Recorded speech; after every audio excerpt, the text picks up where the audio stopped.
Jean, chapitre 1. Au commencement était la parole, et la parole était avec Dieu, et la parole était Dieu.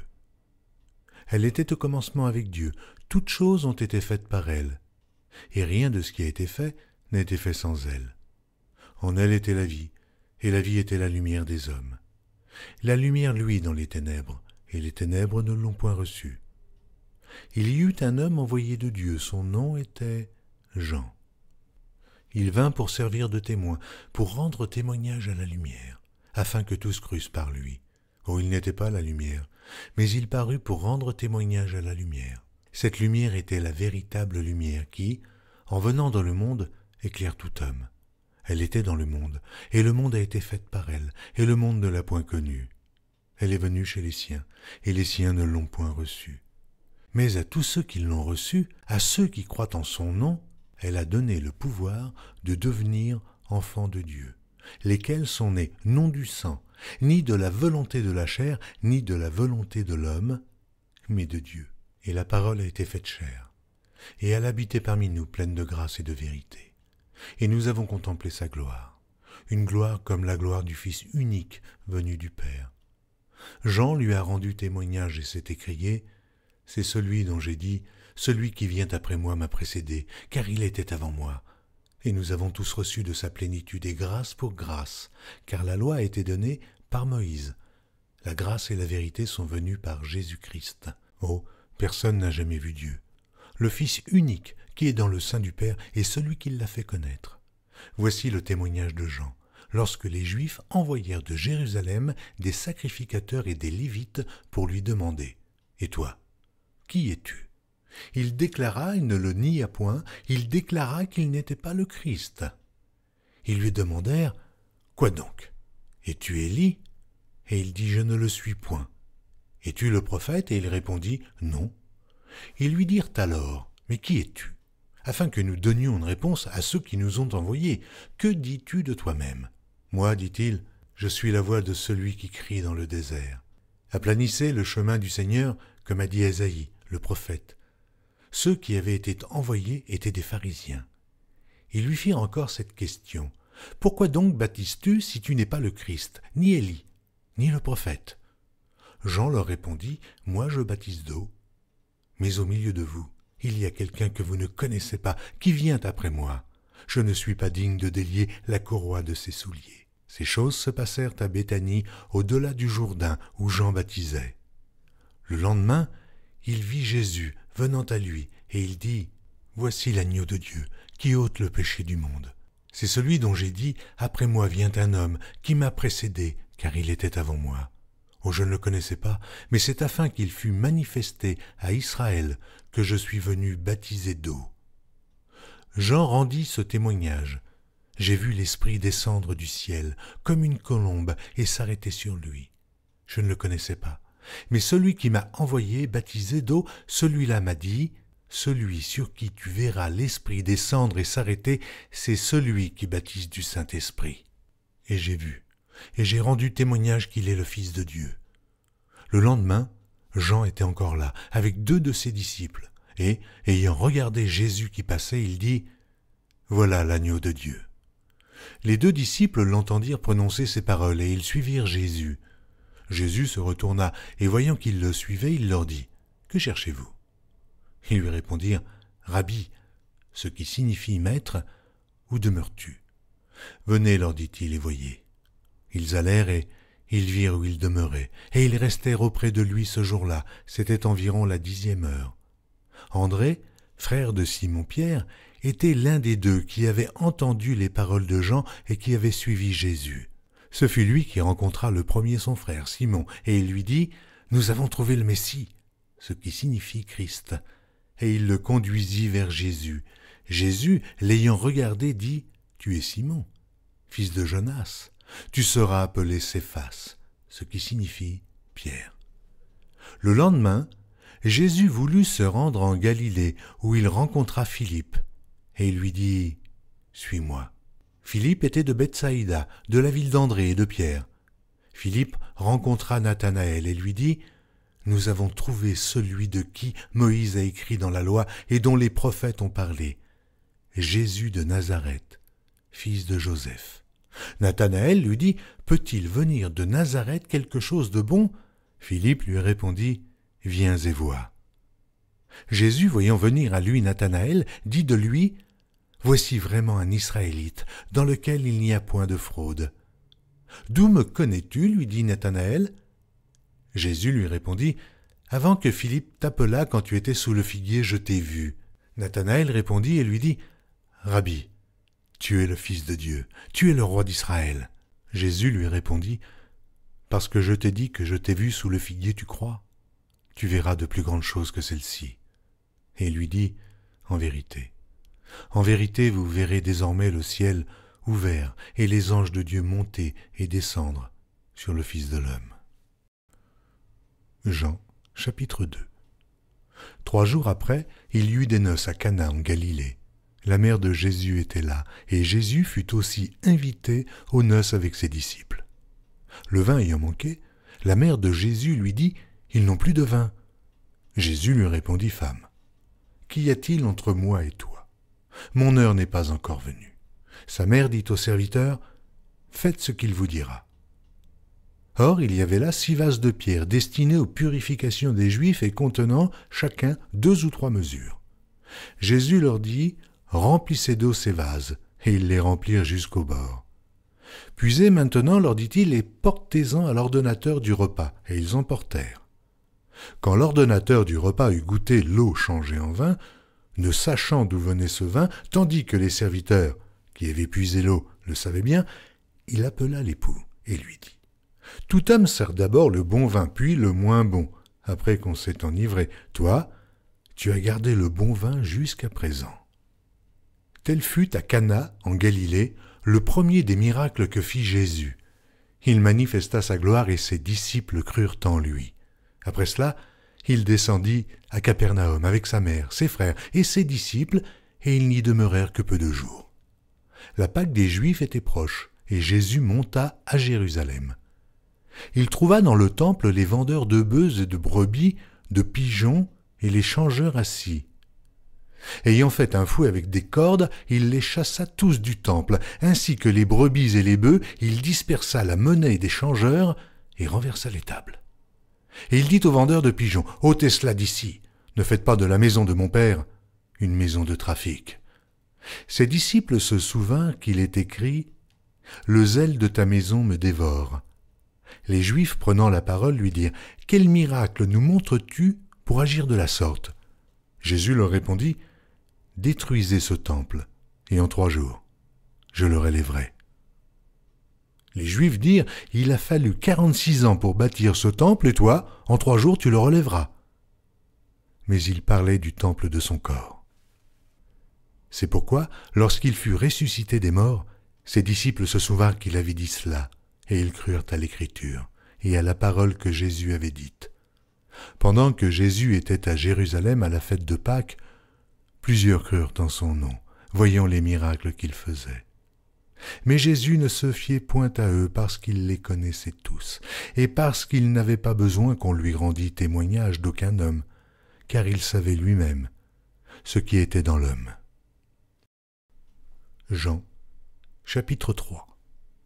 Mais il y eut un homme d'entre les pharisiens nommé Nicodème, un chef des Juifs, qui vint, lui, auprès de Jésus de nuit et lui dit, « Rabbi, nous savons que tu es un docteur venu de Dieu, car personne ne peut faire ces miracles que tu fais, si Dieu n'est avec lui. » Jésus lui répondit, « En vérité, je te le dis, si un homme ne naît de nouveau, il ne peut voir le royaume de Dieu. » Nicodème lui dit, « Comment un homme peut-il naître quand il est vieux? Peut-il rentrer dans le sein de sa mère et naître ?» Jésus répondit, « En vérité, je te le dis, si un homme ne naît d'eau et d'esprit, il ne peut entrer dans le royaume de Dieu. Ce qui est né de la chair est chair. Ce qui est né de l'esprit est esprit. Ne t'étonne pas que je t'ai dit, il faut que vous naissiez de nouveau. Le vent souffle où il veut, et tu en entends le bruit, mais tu ne sais d'où il vient, ni où il va. Il en est ainsi de tout homme qui est né de l'esprit. » Nicodème lui dit, « Comment cela peut-il se faire ?» Jésus lui répondit, « Tu es le docteur d'Israël et tu ne sais pas ces choses. Ah, en vérité, je te le dis, nous disons ce que nous savons, et nous rendons témoignage de ce que nous avons vu, et vous ne recevez pas notre témoignage. Et comme Moïse éleva le serpent dans le désert, il faut de même que le Fils de l'homme soit élevé, afin que quiconque croit en lui ait la vie éternelle. Car Dieu a tant aimé le monde qu'il a donné son Fils unique, afin que quiconque croit en lui ne périsse point, mais qu'il ait la vie éternelle. Dieu, en effet, n'a pas envoyé son Fils dans le monde pour qu'il juge le monde, mais pour que le monde soit sauvé par lui. Celui qui croit en lui n'est point jugé, mais celui qui ne croit pas est déjà jugé, parce qu'il n'a pas cru au nom du Fils unique de Dieu.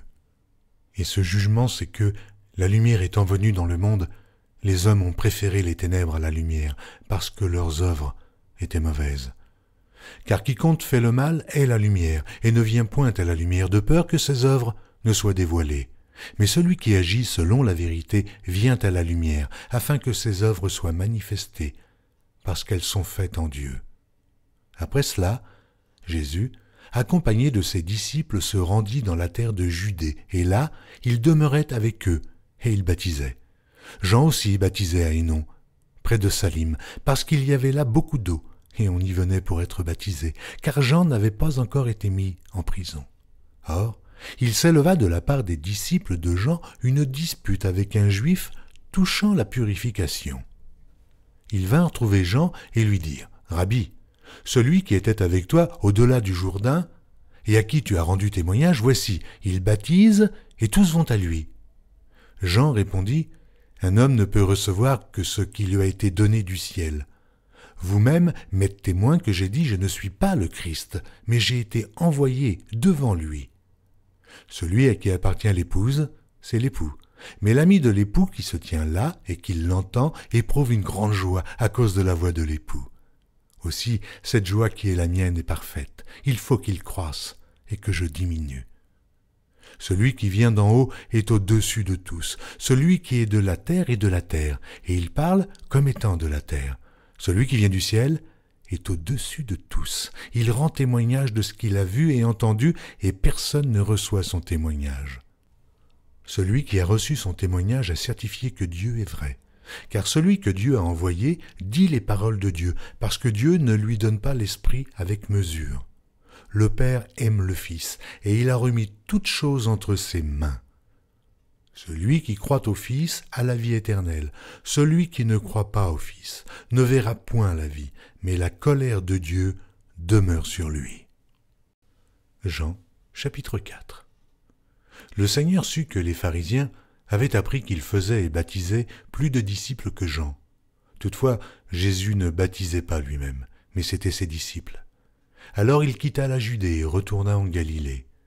Comme il fallait qu'il passât par la Samarie, il arriva dans une ville de Samarie nommée Sichar, près du champ que Jacob avait donné à Joseph, son fils. Là se trouvait le puits de Jacob.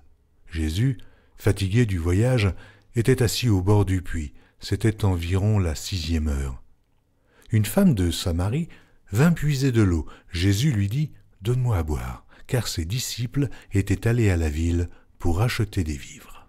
La femme samaritaine lui dit « Comment toi qui es juif, me demandes-tu à boire, à moi, qui suis une femme samaritaine ?»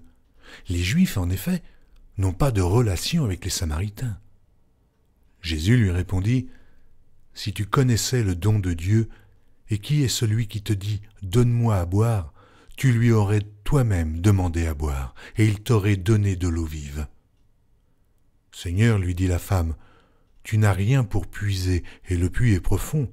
D'où aurais-tu donc cette eau vive? Es-tu plus grand que notre père Jacob, qui nous a donné ce puits, et qui en a bu lui-même, ainsi que ses fils et ses troupeaux ?» Jésus lui répondit « Quiconque boit de cette eau aura encore soif. Mais celui qui boira de l'eau que je lui donnerai n'aura jamais soif. Et l'eau que je lui donnerai deviendra en lui une source d'eau qui jaillira jusque dans la vie éternelle. » La femme lui dit « Seigneur, donne-moi cette eau, afin que je n'aie plus soif, et que je ne vienne plus puiser ici. » « Va, lui dit Jésus, appelle ton mari, et viens ici. » La femme lui répondit « Je n'ai point de mari. » Jésus lui dit « Tu as eu raison de dire « Je n'ai point de mari », car tu as eu 5 maris, et celui que tu as maintenant n'est pas ton mari. En cela, tu as dit vrai. » « Seigneur, lui dit la femme, je vois que tu es prophète. Nos pères ont adoré sur cette montagne, et vous vous dites que le lieu où il faut adorer est à Jérusalem. Femme, lui dit Jésus, crois-moi, l'heure vient où ce ne sera ni sur cette montagne, ni à Jérusalem que vous adorerez le Père. Vous adorez ce que vous ne connaissez pas. Nous adorons ce que nous connaissons, car le salut vient des Juifs. Mais l'heure vient, et elle est déjà venue, où les vrais adorateurs adoreront le Père en esprit et en vérité, car ce sont là les adorateurs que le Père demande. Dieu est esprit, et il faut que ceux qui l'adorent en esprit et en vérité. La femme lui dit, « Je sais que le Messie doit venir, celui qu'on appelle Christ. Quand il sera venu, il nous annoncera toutes choses. » Jésus lui dit, « Je le suis, moi qui te parle. » Là-dessus arrivèrent ses disciples qui furent étonnés de ce qu'il parlait avec une femme. Toutefois, aucun ne dit « Que demandes-tu » ou « De quoi parles-tu avec elle ?» Alors la femme, ayant laissé sa cruche, s'en alla dans la ville et dit aux gens, « Venez voir un homme qui m'a tout dit ce que j'ai fait. Ne serait-ce point le Christ ?» Ils sortirent de la ville et ils vinrent vers lui. Pendant ce temps, les disciples le pressaient de manger, disant « Rabbi, mange !» Mais il leur dit « J'ai à manger une nourriture que vous ne connaissez pas. » Les disciples se disaient donc les uns aux autres « Quelqu'un lui aurait-il apporté à manger ?» Jésus leur dit « Ma nourriture est de faire la volonté de celui qui m'a envoyé et d'accomplir son œuvre. Ne dites-vous pas qu'il y a encore 4 mois jusqu'à la moisson ? Voici, je vous le dis, levez les yeux et regardez les champs qui déjà blanchissent pour la moisson. Celui qui moissonne reçoit un salaire et amasse des fruits pour la vie éternelle, afin que celui qui sème et celui qui moissonne se réjouissent ensemble. Car en ceci, ce qu'on dit est vrai. Autre est celui qui sème, et autre celui qui moissonne. Je vous ai envoyé moissonner ce que vous n'avez pas travaillé. D'autres ont travaillé, et vous êtes rentrés dans leur travail. Plusieurs Samaritains de cette ville crurent en Jésus à cause de cette déclaration formelle de la femme.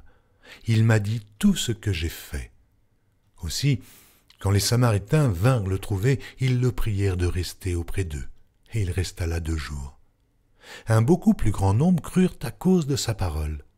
Et il disait à la femme, « Ce n'est plus à cause de ce que tu nous as dit que nous croyons, car nous l'avons entendu nous-mêmes, et nous savons qu'il est vraiment le Sauveur du monde. » Après ces 2 jours, Jésus partit de là pour se rendre en Galilée, car il avait déclaré lui-même qu'un prophète n'est pas honoré dans sa propre patrie. Lorsqu'il arriva en Galilée, il fut bien reçu des Galiléens qui avaient vu tout ce qu'il avait fait à Jérusalem pendant la fête, car eux aussi étaient allés à la fête. Il retourna donc à Cana, en Galilée, où il avait changé l'eau en vin. Il y avait là à Capernaum un officier du roi dont le fils était malade. Ayant appris que Jésus était venu de Judée en Galilée, il alla vers lui et le pria de descendre et de guérir son fils, qui était près de mourir. Jésus lui dit, « Si vous ne voyez des miracles et des prodiges, vous ne croyez point. » L'officier du roi lui dit, « Seigneur, descends avant que mon enfant meure. » « Va, lui dit Jésus, ton fils vit. » Et cet homme crut à la parole que Jésus lui avait dite, et il s'en alla. Comme déjà il descendait, ses serviteurs venant à sa rencontre lui apportèrent cette nouvelle, « Ton enfant vit. » Il leur demanda à quelle heure il s'était trouvé mieux, et ils lui dirent, « Hier, à la 7e heure, la fièvre l'a quitté. » Le père reconnut que c'était à cette heure-là que Jésus lui avait dit, « Ton fils vit. » Et il crut, lui et toute sa maison. Jésus fit encore ce second miracle lorsqu'il fut venu de Judée en Galilée. Jean, chapitre 5. Après cela, il y eut une fête des Juifs et Jésus monta à Jérusalem. Or, à Jérusalem, près de la porte des brebis, il y a une piscine qui s'appelle en hébreu Bethesda et qui a 5 portiques.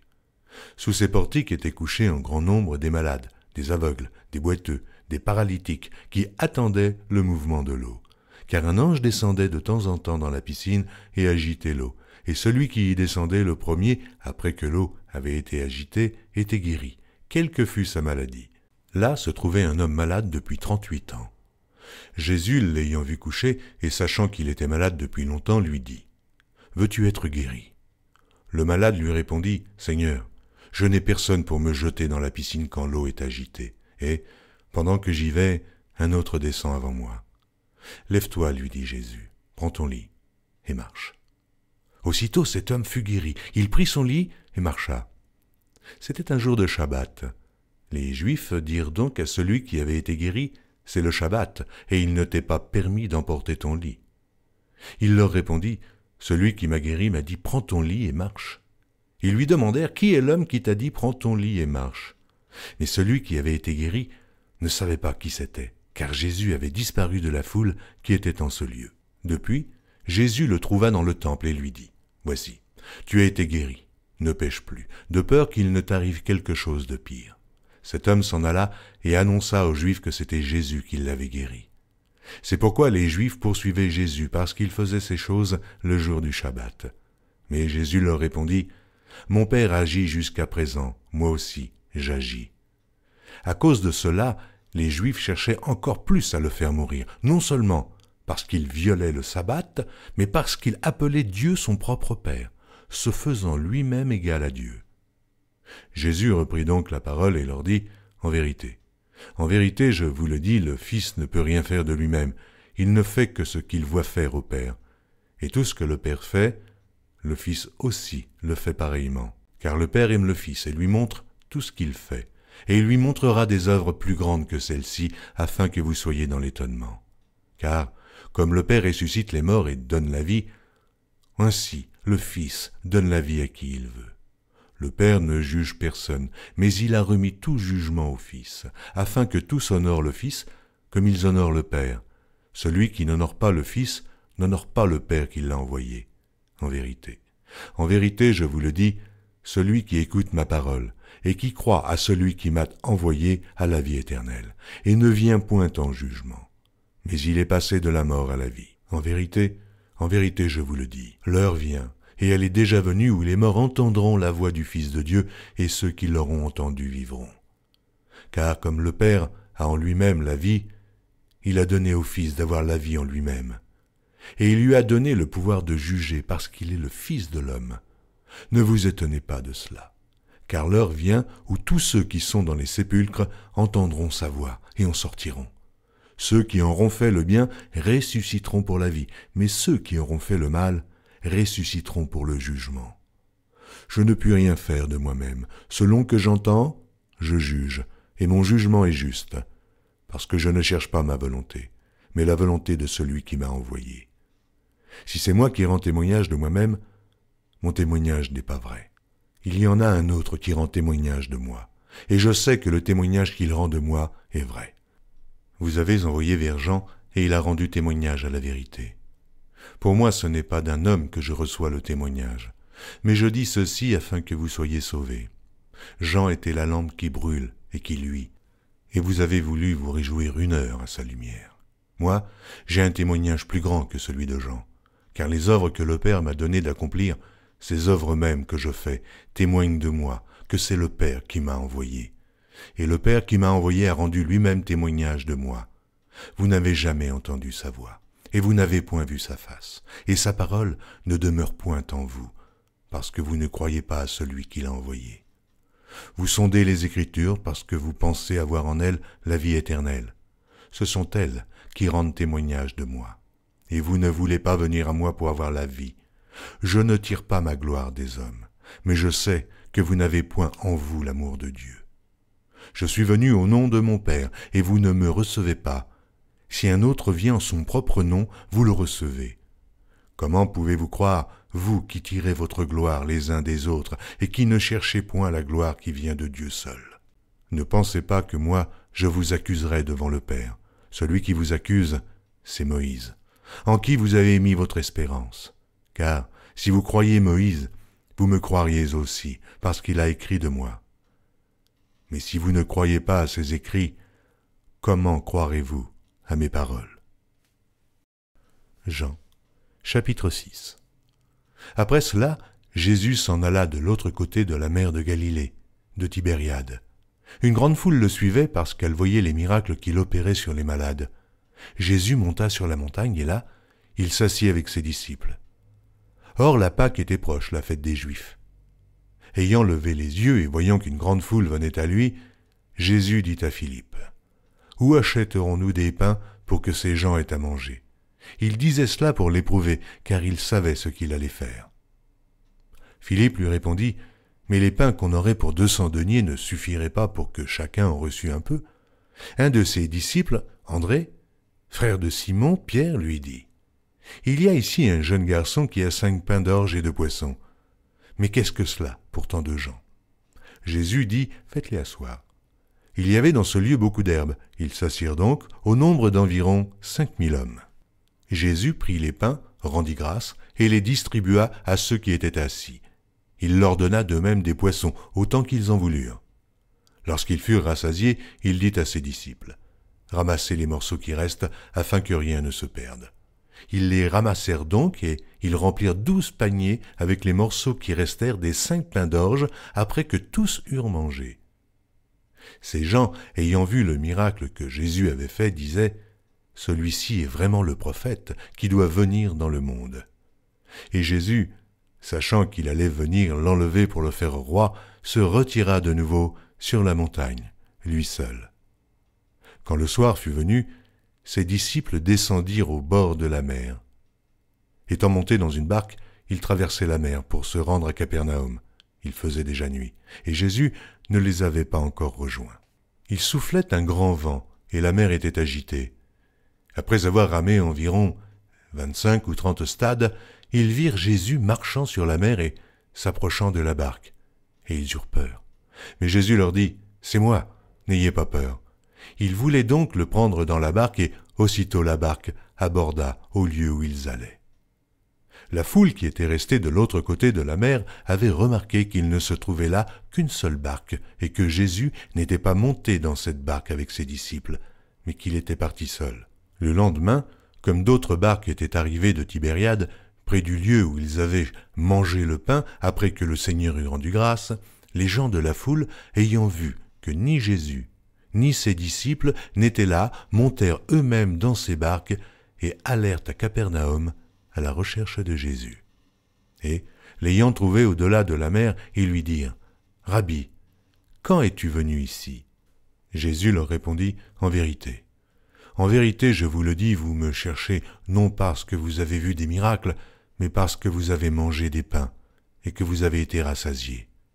Travaillez non pour la nourriture qui périt, mais pour celle qui subsiste pour la vie éternelle, et que le Fils de l'homme vous donnera.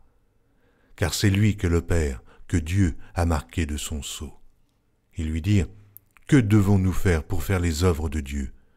Jésus leur répondit, « L'œuvre de Dieu, c'est que vous croyiez en celui qui l'a envoyé. » « Quel miracle fais-tu donc, lui dirent-ils, afin que nous le voyions et que nous croyions en toi? Que fais-tu? Nos pères ont mangé la manne dans le désert, selon ce qui est écrit, il leur donna le pain du ciel à manger. » Jésus leur dit, « En vérité, je vous le dis, Moïse ne vous a pas donné le pain du ciel, mais mon Père vous donne le vrai pain du ciel. Car le pain de Dieu, c'est celui qui descend du ciel et qui donne la vie au monde. » Ils lui dirent, « Seigneur, donne-nous toujours ce pain. » Jésus leur dit, « Je suis le pain de vie. Celui qui vient à moi n'aura jamais faim, et celui qui croit en moi n'aura jamais soif. Mais je vous l'ai dit, vous m'avez vu, et vous ne croyez point. Tous ceux que le Père me donne viendront à moi, et je ne mettrai pas dehors celui qui vient à moi, car je suis descendu du ciel pour faire non ma volonté, mais la volonté de celui qui m'a envoyé. Or, la volonté de celui qui m'a envoyé, c'est que je ne perde rien de tout ce qu'il m'a donné, mais que je le ressuscite au dernier jour. La volonté de mon Père, c'est que quiconque voit le Fils et croit en lui ait la vie éternelle, et je le ressusciterai au dernier jour. » Les Juifs murmuraient à son sujet parce qu'il avait dit « « Je suis le pain qui est descendu du ciel ». Et il disait « N'est-ce pas là Jésus, le fils de Joseph, celui dont nous connaissons le père et la mère? Comment donc dit-il « Je suis descendu du ciel » ?» Jésus leur répondit « Ne murmurez pas entre vous. Nul ne peut venir à moi si le Père qui m'a envoyé ne l'attire, et je le ressusciterai au dernier jour. Il est écrit dans les prophètes, ils seront tous enseignés de Dieu. Ainsi, quiconque a entendu le Père et a reçu son enseignement vient à moi. C'est que nul n'a vu le Père, sinon celui qui vient de Dieu. Celui-là a vu le Père, en vérité. En vérité, je vous le dis, celui qui croit en moi a la vie éternelle. Je suis le pain de vie. Vos pères ont mangé la manne dans le désert et ils sont morts. C'est ici le pain qui descend du ciel afin que celui qui en mange ne meure point. Je suis le pain vivant qui est descendu du ciel. Si quelqu'un mange de ce pain, il vivra éternellement. Et le pain que je donnerai, c'est ma chair, que je donnerai pour la vie du monde.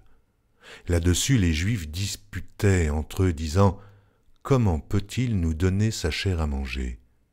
Jésus leur dit « En vérité, je vous le dis, si vous ne mangez la chair du Fils de l'homme, et si vous ne buvez son sang, vous n'avez point la vie en vous-même. Celui qui mange ma chair et qui boit mon sang a la vie éternelle, et je le ressusciterai au dernier jour.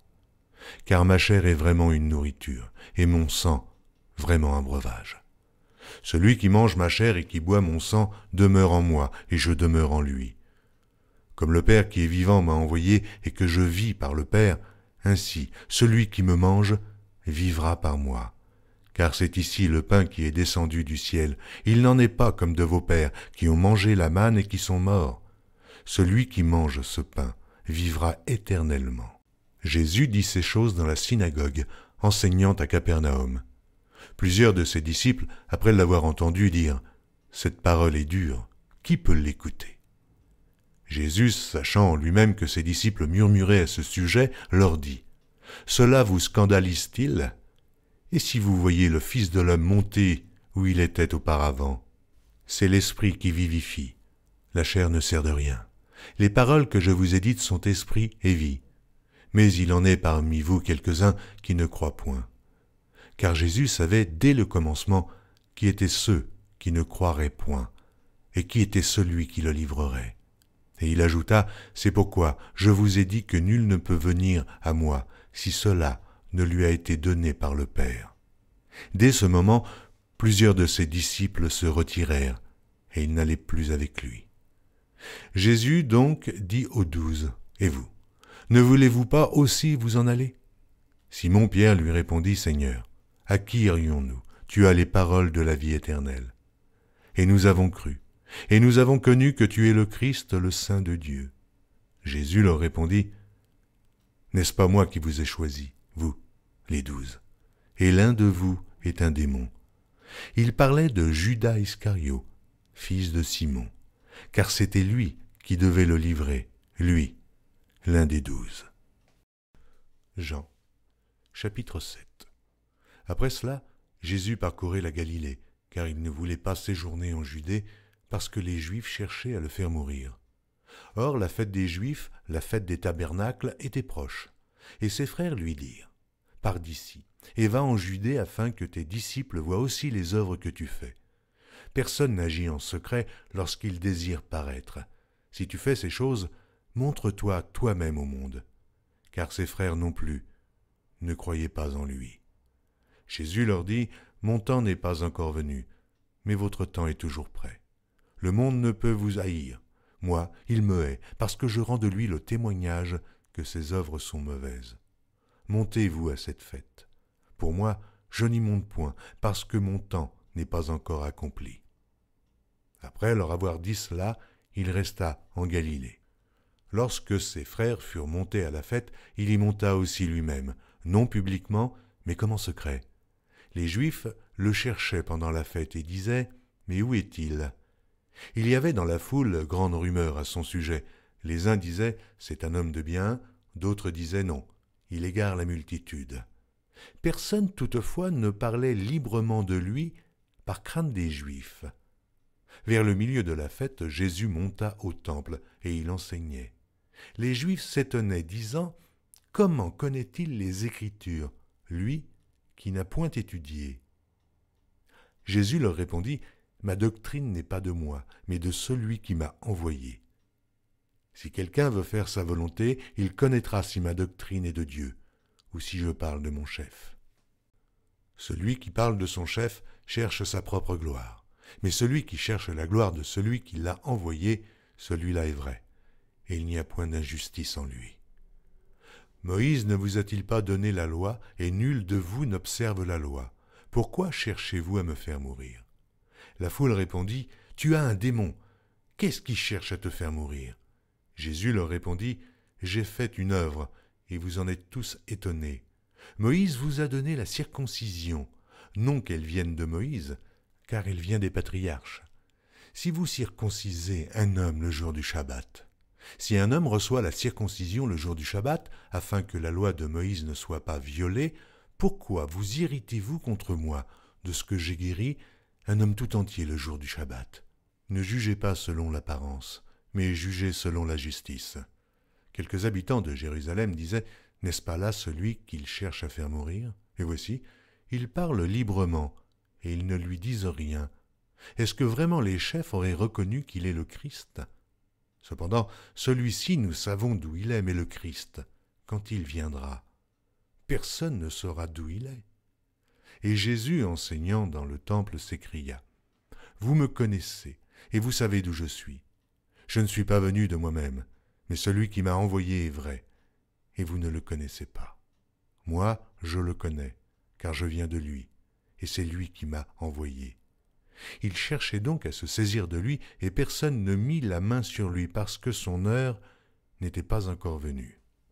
Plusieurs parmi la foule crurent en lui, et ils disaient « Le Christ, quand il viendra, fera-t-il plus de miracles que n'en fait celui-ci » Les pharisiens entendirent la foule murmurant de lui ces choses, alors les principaux sacrificateurs et les pharisiens envoyèrent des huissiers pour le saisir. Jésus dit « Je suis encore avec vous pour un peu de temps, puis je m'en vais vers celui qui m'a envoyé. Vous me chercherez et vous ne me trouverez pas, et vous ne pourrez venir où je serai. » Sur quoi les Juifs dirent entre eux « Où ira-t-il, que nous ne le trouvions pas? Ira-t-il parmi ceux qui sont dispersés chez les Grecs et enseignera-t-il les Grecs? Que signifie cette parole qu'il a dite? Vous me chercherez et vous ne me trouverez pas, et vous ne pouvez venir où je serai. » Le dernier jour, le grand jour de la fête, Jésus, se tenant debout, s'écria « Si quelqu'un a soif, qu'il vienne à moi, et qu'il boive. Celui qui croit en moi, des fleuves d'eau vive couleront de son sein, comme dit l'Écriture. » Il dit cela de l'Esprit qui devait recevoir ceux qui croiraient en lui, car l'Esprit n'était pas encore parce que Jésus n'avait pas encore été glorifié. Des gens de la foule, ayant entendu ces paroles, disaient « Celui-ci est vraiment le prophète. » D'autres disaient « C'est le Christ. » Et d'autres disaient « Est-ce bien de la Galilée que doit venir le Christ? » L'Écriture ne dit-elle pas que c'est de la postérité de David et du village de Bethléem, où était David, que le Christ doit venir? Il y eut donc à cause de lui division parmi la foule. Quelques-uns d'entre eux voulaient le saisir, mais personne ne mit la main sur lui.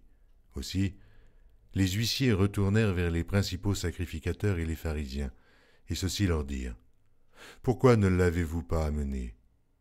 Les huissiers répondirent « Jamais homme n'a parlé comme cet homme. » Les pharisiens leur répliquèrent « Est-ce que vous aussi, vous avez été séduits? Y a-t-il quelqu'un des chefs ou des pharisiens qui ait cru en lui? » Mais cette foule, qui ne connaît pas la loi, ce sont des maudits. Nicodème, qui était venu de nuit vers Jésus, et qui était l'un d'entre eux, leur dit « Notre loi condamne-t-elle un homme avant qu'on l'entende et qu'on sache ce qu'il a fait ?» Ils lui répondirent « Es-tu aussi galiléen? Examine, et tu verras que de la Galilée, il ne sort point de prophète. » Et chacun s'en retourna dans sa maison. Jean, chapitre 8. Jésus se rendit à la montagne des Oliviers, mais dès le matin il alla de nouveau dans le temple, et tout le peuple vint à lui. S'étant assis, il les enseignait. Alors les scribes et les pharisiens amenèrent une femme surprise en adultère. Et la plaçant au milieu du peuple, ils dirent à Jésus, « Maître, cette femme a été surprise en flagrant délit d'adultère. Moïse, dans la loi, nous a ordonné de lapider de telles femmes. Toi donc, que dis-tu » Il disait cela pour l'éprouver, afin de pouvoir l'accuser. Mais Jésus, s'étant baissé, écrivait, avec le doigt sur la terre. Comme il continuait à l'interroger, il se releva et leur dit, « Que celui de vous qui est sans péché jette le premier la pierre contre elle. » Et s'étant de nouveau baissé, il écrivait sur la terre. Quand ils entendirent cela, accusés par leur conscience, ils se retirèrent un à un, depuis les plus âgés jusqu'aux derniers, et Jésus resta seul avec la femme qui était là, au milieu. Alors, s'étant relevé, et ne voyant plus que la femme, Jésus dit, « Femme, où sont ceux qui t'accusaient? Personne ne t'a-t-il condamné ?» Elle répondit, « Non, Seigneur. » Et Jésus lui dit, « Je ne te condamne pas non plus. Va, et ne pêche plus. » Jésus leur parla de nouveau et dit, « Je suis la lumière du monde. Celui qui me suit ne marchera pas dans les ténèbres, mais il aura la lumière de la vie. » Là-dessus, les pharisiens lui dirent, « Tu rends témoignage de toi-même, ton témoignage n'est pas vrai. » Jésus leur répondit, « Quoique je rende témoignage de moi-même, mon témoignage est vrai, car je sais d'où je suis venu et où je vais. Mais vous ne savez d'où je viens, ni où je vais. Vous jugez selon la chair, moi, je ne juge personne. Et si je juge, mon jugement est vrai, car je ne suis pas seul, mais le Père qui m'a envoyé est avec moi. Il est écrit dans votre loi que le témoignage de 2 hommes est vrai. Je rends témoignage de moi-même, et le Père qui m'a envoyé rend témoignage de moi. » Ils lui dirent donc, « Où est ton Père ?» Jésus répondit, « Vous ne connaissez ni moi, ni mon Père. Si vous me connaissiez, vous connaîtriez aussi mon Père. » Jésus dit ces paroles, enseignant dans le temple, au lieu où était le trésor, et personne ne le saisit parce que son heure n'était pas encore venue. Jésus leur dit encore, « Je m'en vais, et vous me chercherez, et vous mourrez dans votre péché, vous ne pouvez venir où je vais. » Sur quoi les Juifs dirent, « Se tuera-t-il lui-même, puisqu'il dit, « Vous ne pouvez venir où je vais ?» Et il leur dit, « Vous êtes d'en bas, moi j'en suis d'en haut. Vous êtes de ce monde, moi je ne suis pas de ce monde. C'est pourquoi je vous ai dit que vous mourrez dans vos péchés, car si vous ne croyez pas ce que je suis, vous mourrez dans vos péchés. Qui es-tu, lui dirent-ils. Jésus leur répondit, « Ce que je vous dis dès le commencement. J'ai beaucoup de choses à dire de vous et à juger en vous. Mais celui qui m'a envoyé est vrai, et ce que j'ai entendu de lui, je le dis au monde. » Ils ne comprirent point qu'il leur parlait du Père. Jésus donc leur dit, « Quand vous aurez élevé le Fils de l'homme, alors vous connaîtrez ce que je suis, et que je ne fais rien de moi-même, mais que je parle selon ce que le Père m'a enseigné. Celui qui m'a envoyé est avec moi, il ne m'a pas laissé seul, parce que je fais toujours ce qui lui est agréable. » Comme Jésus parlait ainsi, plusieurs crurent en lui. Et il dit aux Juifs qui avaient cru en lui, « Si vous demeurez dans ma parole, vous êtes vraiment mes disciples. Vous connaîtrez la vérité, et la vérité vous affranchira. » Ils lui répondirent, « Nous sommes la postérité d'Abraham, et nous ne fûmes jamais esclaves de personne.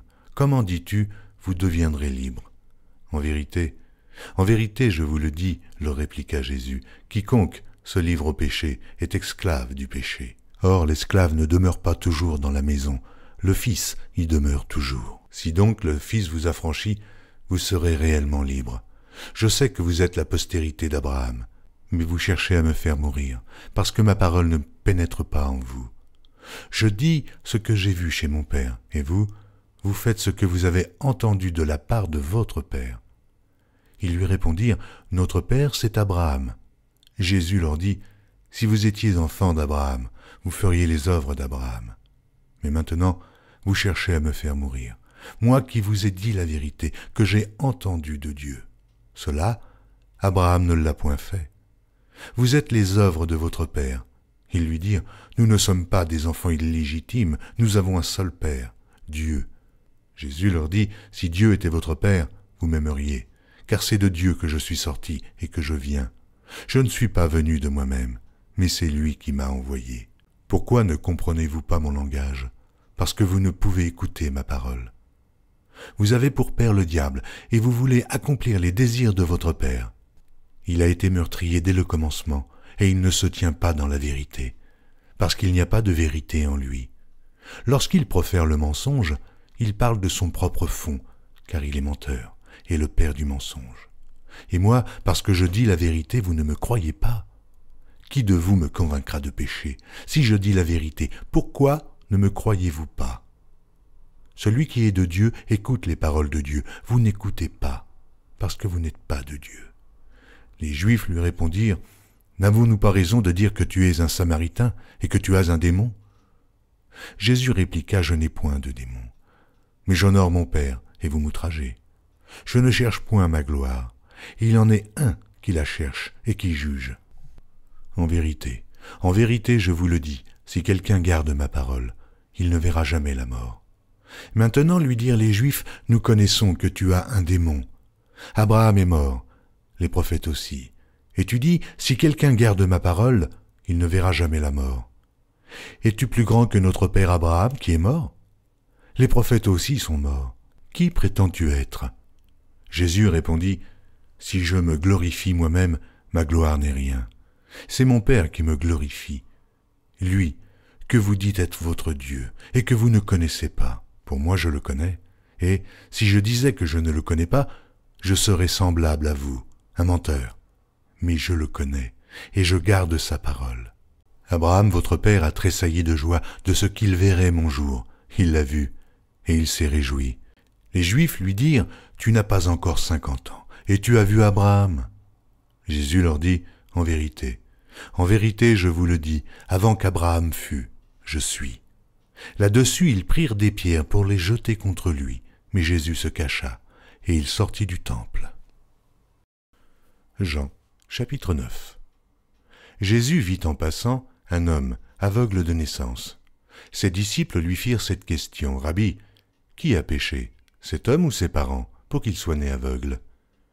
Jésus répondit, « Ce n'est pas que lui ou ses parents aient péché, mais c'est afin que les œuvres de Dieu soient manifestées en lui. Il faut que je fasse, tandis qu'il est jour, les œuvres de celui qui m'a envoyé. La nuit vient où personne ne peut travailler. Pendant que je suis dans le monde, je suis la lumière du monde. » Après avoir dit cela, il cracha à terre et fit de la boue avec sa salive. Puis il appliqua cette boue sur les yeux de l'aveugle et lui dit, « Va, et lave-toi au réservoir de Siloé, nom qui signifie « envoyé ». Il y alla, se lava et s'en retourna voyant clair. Ses voisins et ceux qui auparavant l'avaient connu comme un mendiant disaient, « N'est-ce pas là celui qui se tenait assis et qui mendiait ?» Les uns disaient, « C'est lui », d'autres disaient, « Non, mais il lui ressemble. » Et lui-même disait, « C'est moi. » Ils lui dirent donc, « Comment tes yeux ont-ils été ouverts ?» Il répondit, « L'homme qu'on appelle Jésus a fait de la boue, a oint mes yeux et m'a dit, « Va au réservoir de Siloé et lave-toi. » J'y suis allé, je me suis lavé, et j'ai recouvré la vue. Ils lui dirent, « Mais où est cet homme ?» Il répondit, « Je ne sais. » Ils menèrent vers les pharisiens celui qui avait été aveugle. Or, c'était un jour de Shabbat que Jésus avait fait de la boue et lui avait ouvert les yeux. De nouveau, les pharisiens aussi lui demandèrent comment il avait recouvré la vue. Et il leur dit, « Il a appliqué de la boue sur mes yeux, je me suis lavé, et je vois. » Sur quoi quelques-uns des pharisiens dirent, « Cet homme ne vient pas de Dieu, car il n'observe pas le Shabbat. » D'autres dirent, « Comment un homme pécheur peut-il faire de tels miracles ?» Il y eut division parmi eux. Ils dirent encore à l'aveugle, « Toi, que dis-tu de lui, sur ce qu'il t'a ouvert les yeux ?» Il répondit, « C'est un prophète. » Les Juifs ne crurent point qu'il eût été aveugle et qu'il eût recouvré la vue, jusqu'à ce qu'ils eussent fait venir ses parents.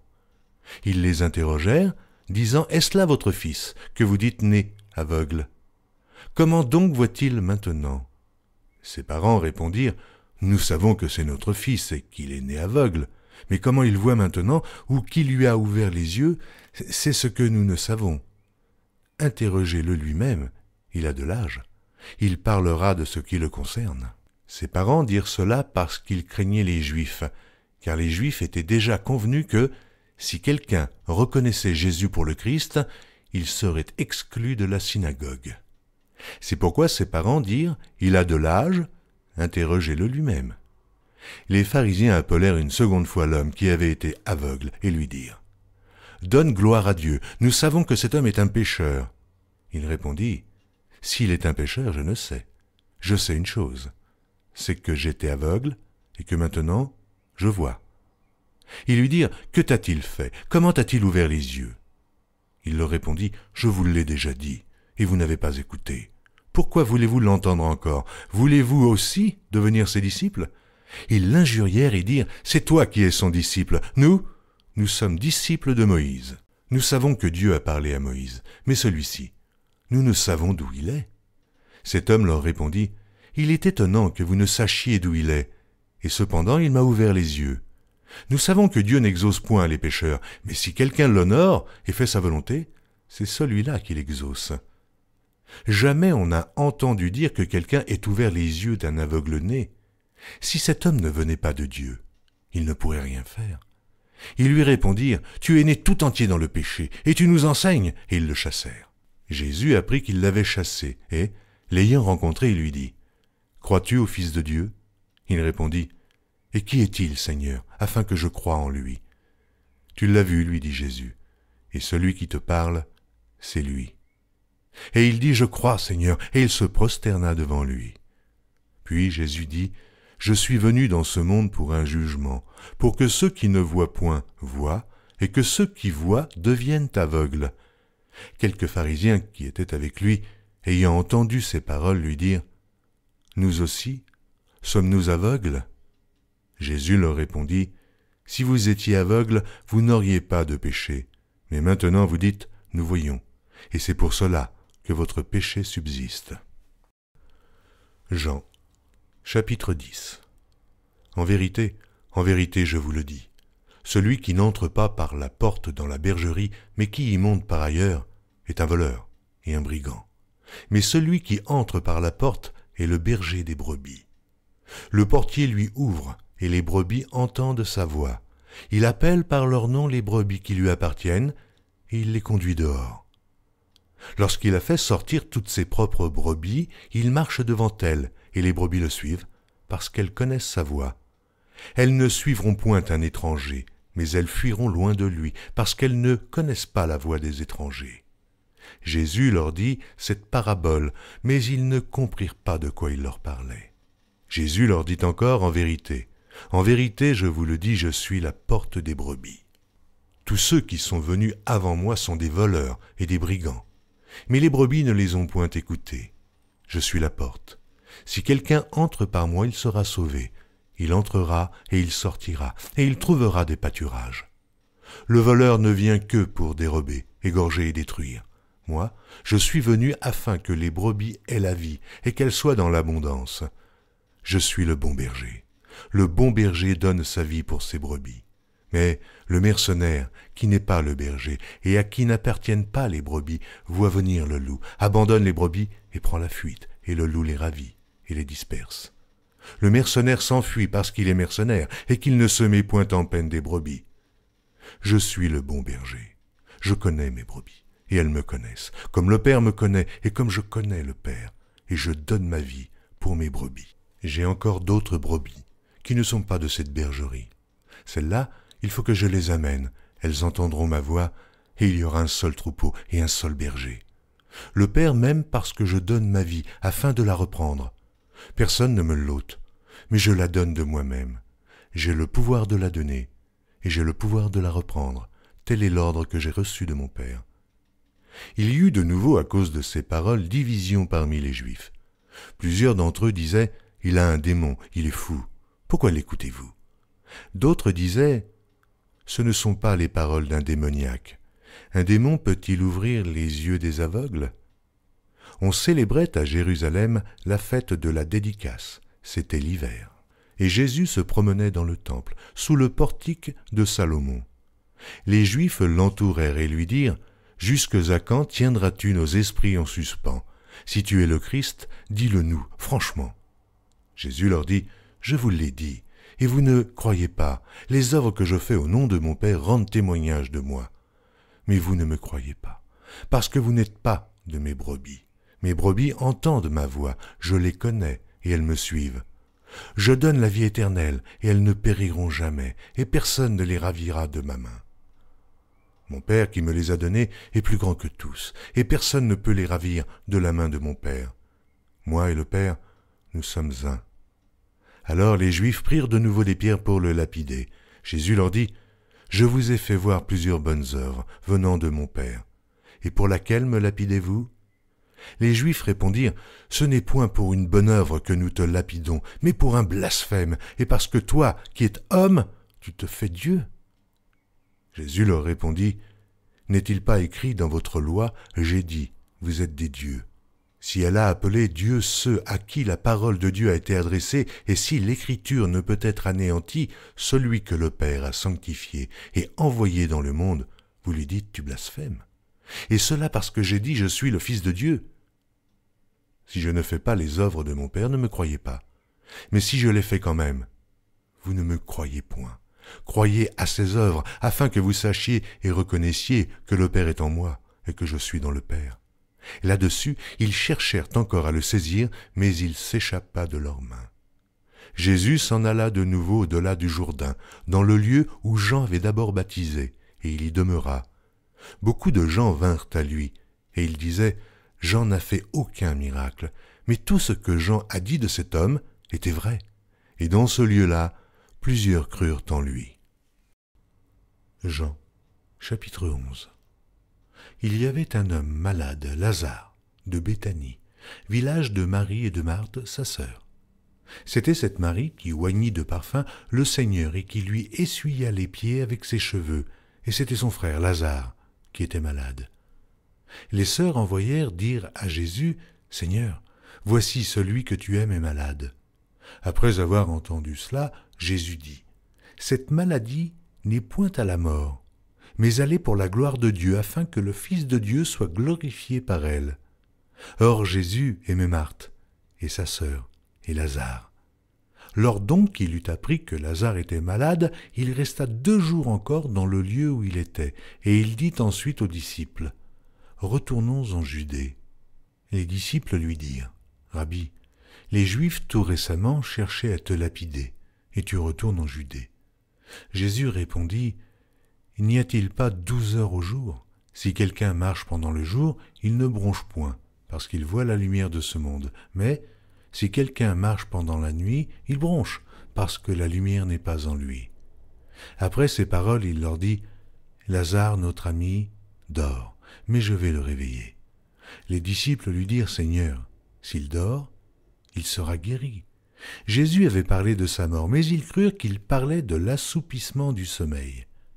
Alors Jésus leur dit ouvertement, « Lazare est mort.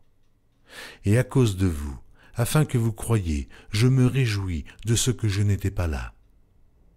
Mais allons vers lui. » Sur quoi Thomas, appelé Didyme, dit aux autres disciples, « Allons aussi, afin de mourir avec lui. » Jésus, étant arrivé là, trouva que Lazare était déjà depuis 4 jours dans le sépulcre. Et, comme Béthanie était près de Jérusalem, à 15 stades environ, beaucoup de Juifs étaient venus vers Marthe et Marie pour les consoler de la mort de leur frère. Lorsque Marthe apprit que Jésus arrivait, elle alla au-devant de lui, tandis que Marie se tenait assise à la maison. Marthe dit à Jésus, « Seigneur, si tu eusses été ici, mon frère ne serait pas mort. Mais maintenant même, je sais que tout ce que tu demanderas à Dieu, Dieu te l'accordera. » Jésus lui dit, « Ton frère ressuscitera. » « Je sais, lui répondit Marthe, qu'il ressuscitera la résurrection au dernier jour. » Jésus lui dit, « Je suis la résurrection et la vie. Celui qui croit en moi vivra quand même il serait mort. Et quiconque vit et croit en moi ne mourra jamais. Crois-tu cela ?» Elle lui dit, « Oui, Seigneur, je le crois. Je crois que tu es le Christ, le Fils de Dieu, qui devait venir dans le monde. » Ayant ainsi parlé, elle s'en alla. Puis elle appela secrètement Marie, sa sœur, et lui dit, « Le Maître est ici, et il te demande. » Dès que Marie eut entendu, elle se leva promptement et alla vers lui, car Jésus n'était pas encore entré dans le village, mais il était dans le lieu où Marthe l'avait rencontré. Les Juifs qui étaient avec Marie dans la maison et qui la consolaient, l'ayant vue se lever promptement et sortir, la suivirent, disant « Elle va au sépulcre pour y pleurer. » Lorsque Marie fut arrivée, là où était Jésus, et qu'elle le vit, elle tomba à ses pieds et lui dit « Seigneur, si tu eusses été ici, mon frère ne serait pas mort. » Jésus, la voyant pleurer, elle et les Juifs qui étaient venus avec elle, frémit en son esprit et fut tout ému. Et il dit « Où l'avez-vous mis ?» « Seigneur, lui répondirent-ils, viens et vois. » Jésus pleura, sur quoi les Juifs dirent « Voyez comme il l'aimait. » Et quelques-uns d'entre eux dirent « Lui qui a ouvert les yeux de l'aveugle, ne pouvait-il pas faire aussi que cet homme ne mourût point ?» Jésus, frémissant de nouveau en lui-même, se rendit au sépulcre. C'était une grotte, et une pierre était placée devant. Jésus dit « ôtez la pierre. » Marthe, la sœur du mort, lui dit « Seigneur, il sent déjà, car il y a 4 jours qu'il est là. » Jésus lui dit « Ne t'ai-je pas dit que, si tu crois, tu verras la gloire de Dieu ?» Ils ôtèrent donc la pierre, et Jésus leva les yeux en haut et dit « Père, je te rends grâce de ce que tu m'as exaucé. Pour moi, je savais que tu m'exauces toujours, mais j'ai parlé à cause de la foule qui m'entoure, afin qu'ils croient que c'est toi qui m'as envoyé. » Ayant dit cela, il cria d'une voix forte, « Lazare, sors !» Et le mort sortit, les pieds et les mains liés de bandes, et le visage enveloppé d'un linge. Jésus leur dit, « Déliez-le, et laissez-le aller. » Plusieurs des Juifs qui étaient venus vers Marie et qui virent ce que fit Jésus, crurent en lui. Mais quelques-uns d'entre eux allèrent trouver les pharisiens et leur dirent ce que Jésus avait fait. Alors, les principaux sacrificateurs et les pharisiens assemblèrent le Sanhédrin et dirent « Que ferons-nous ? Car cet homme fait beaucoup de miracles. Si nous le laissons faire, tous croiront en lui, et les Romains viendront détruire et notre ville et notre nation. » L'un d'eux, Caïphe, qui était souverain sacrificateur cette année-là, leur dit « Vous n'y entendez rien. Vous ne réfléchissez pas qu'il est dans votre intérêt qu'un seul homme meure pour le peuple et que la nation entière ne périsse pas. » Or, il ne dit pas cela de lui-même. Mais étant souverain sacrificateur cette année-là, il prophétisa que Jésus devait mourir pour la nation. Et ce n'était pas pour la nation seulement. C'était aussi afin de réunir en un seul corps les enfants de Dieu dispersés. Dès ce jour, ils résolurent de le faire mourir. C'est pourquoi Jésus ne se montra plus ouvertement parmi les Juifs, mais il se retira dans la contrée voisine du désert, dans une ville appelée Éphraïm, et là, il demeurait avec ses disciples. La Pâque des Juifs était proche, et beaucoup de gens du pays montèrent à Jérusalem avant la Pâque pour se purifier. Ils cherchaient Jésus, et ils se disaient les uns aux autres dans le temple, « Que vous en semble? Ne viendra-t-il pas à la fête ?» Or les principaux sacrificateurs et les pharisiens avaient donné l'ordre que, si quelqu'un savait où il était, il le déclarât, afin qu'on se saisît de lui. Jean, chapitre 12. 6 jours avant la Pâque, Jésus arriva à Béthanie, où était Lazare, qu'il avait ressuscité des morts. Là, on lui fit un souper. Marthe servait, et Lazare était un de ceux qui se trouvaient à table avec lui. Marie, ayant pris une livre d'un parfum de nard pur de grand prix, oignit les pieds de Jésus, et elle lui essuya les pieds avec ses cheveux, et la maison fut remplie de l'odeur du parfum. Un de ses disciples, Judas Iscario, fils de Simon, celui qui devait le livrer, dit « Pourquoi n'a-t-on pas vendu ce parfum 300 deniers pour les donner aux pauvres ?» Il disait cela, non qu'il se mît en peine des pauvres, mais parce qu'il était voleur, et que, tenant la bourse, il prenait ce qu'on y mettait. Mais Jésus dit « Laissez-la garder ce parfum pour le jour de ma sépulture. Vous avez toujours les pauvres avec vous, mais vous ne m'avez pas toujours. » Une grande multitude de Juifs apprirent que Jésus était à Béthanie, et ils y vinrent, non pas seulement à cause de lui, mais aussi pour voir Lazare, qu'il avait ressuscité des morts. Les principaux sacrificateurs délibérèrent de faire mourir aussi Lazare, parce que beaucoup de Juifs se retiraient d'eux à cause de lui et croyaient en Jésus. Le lendemain, une foule nombreuse de gens venus à la fête, ayant entendu dire que Jésus se rendait à Jérusalem, prirent des branches de palmier et allèrent au-devant de lui en criant « Hosanna ! Hosanna ! Béni soit celui qui vient au nom du Seigneur, le roi d'Israël !»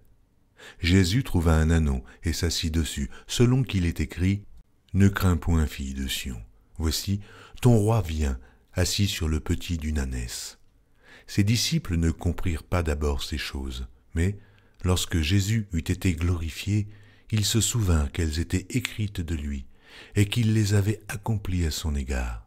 Tous ceux qui étaient avec Jésus quand il appela Lazare du sépulcre et le ressuscita des morts lui rendaient témoignage, et la foule vint au-devant de lui parce qu'elle avait appris qu'il avait fait ce miracle. Les pharisiens se dirent donc les uns aux autres, « Vous voyez que vous ne gagnez rien, voici, le monde est allé auprès de lui. » Quelques Grecs du nombre de ceux qui étaient montés pour adorer pendant la fête s'adressèrent à Philippe de Bethsaïda en Galilée et lui dirent avec instance « Seigneur, nous voudrions voir Jésus. » Philippe alla le dire à André. Puis André et Philippe le dirent à Jésus.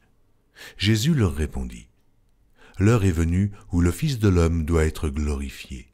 En vérité, je vous le dis, si le grain de blé qui est tombé en terre ne meurt, il reste seul. Mais s'il meurt, il porte beaucoup de fruits. Celui qui aime sa vie la perdra, et celui qui hait sa vie dans ce monde la conservera pour la vie éternelle. Si quelqu'un me sert, qu'il me suive, et là où je suis, là aussi sera mon serviteur. Si quelqu'un me sert, le Père l'honorera. Maintenant mon âme est troublée, et que dirai-je ? Père, délivre-moi de cette heure, mais c'est pour cela que je suis venu jusqu'à cette heure.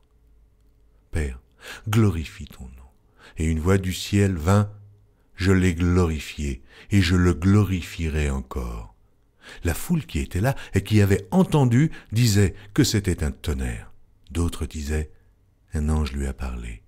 Jésus dit, ce n'est pas à cause de moi que cette voix s'est fait entendre, c'est à cause de vous. Maintenant a lieu le jugement de ce monde. Maintenant, le prince de ce monde sera jeté dehors. Et moi, quand j'aurai été élevé de la terre, j'attirerai tous les hommes à moi. En parlant ainsi, il indiquait de quelle mort il devait mourir. Jean, chapitre 13.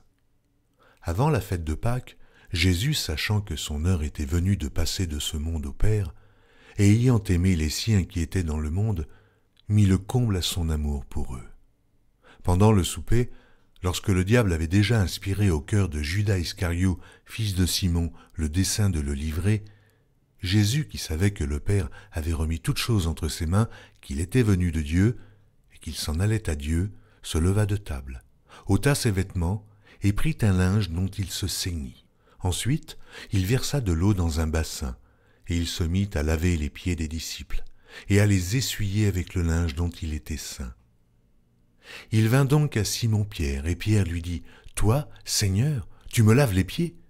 Jésus lui répondit, « Ce que je fais, tu ne le comprends pas maintenant, mais tu le comprendras bientôt. » Pierre lui dit, « Non, jamais, jamais tu ne me laveras les pieds. » Jésus lui répondit, « Si je ne te lave, tu n'auras point de part avec moi. » Simon-Pierre lui dit, « Seigneur, non seulement les pieds, mais encore les mains et la tête. » Jésus lui dit, « Celui qui est lavé n'a besoin que de se laver les pieds pour être entièrement pur.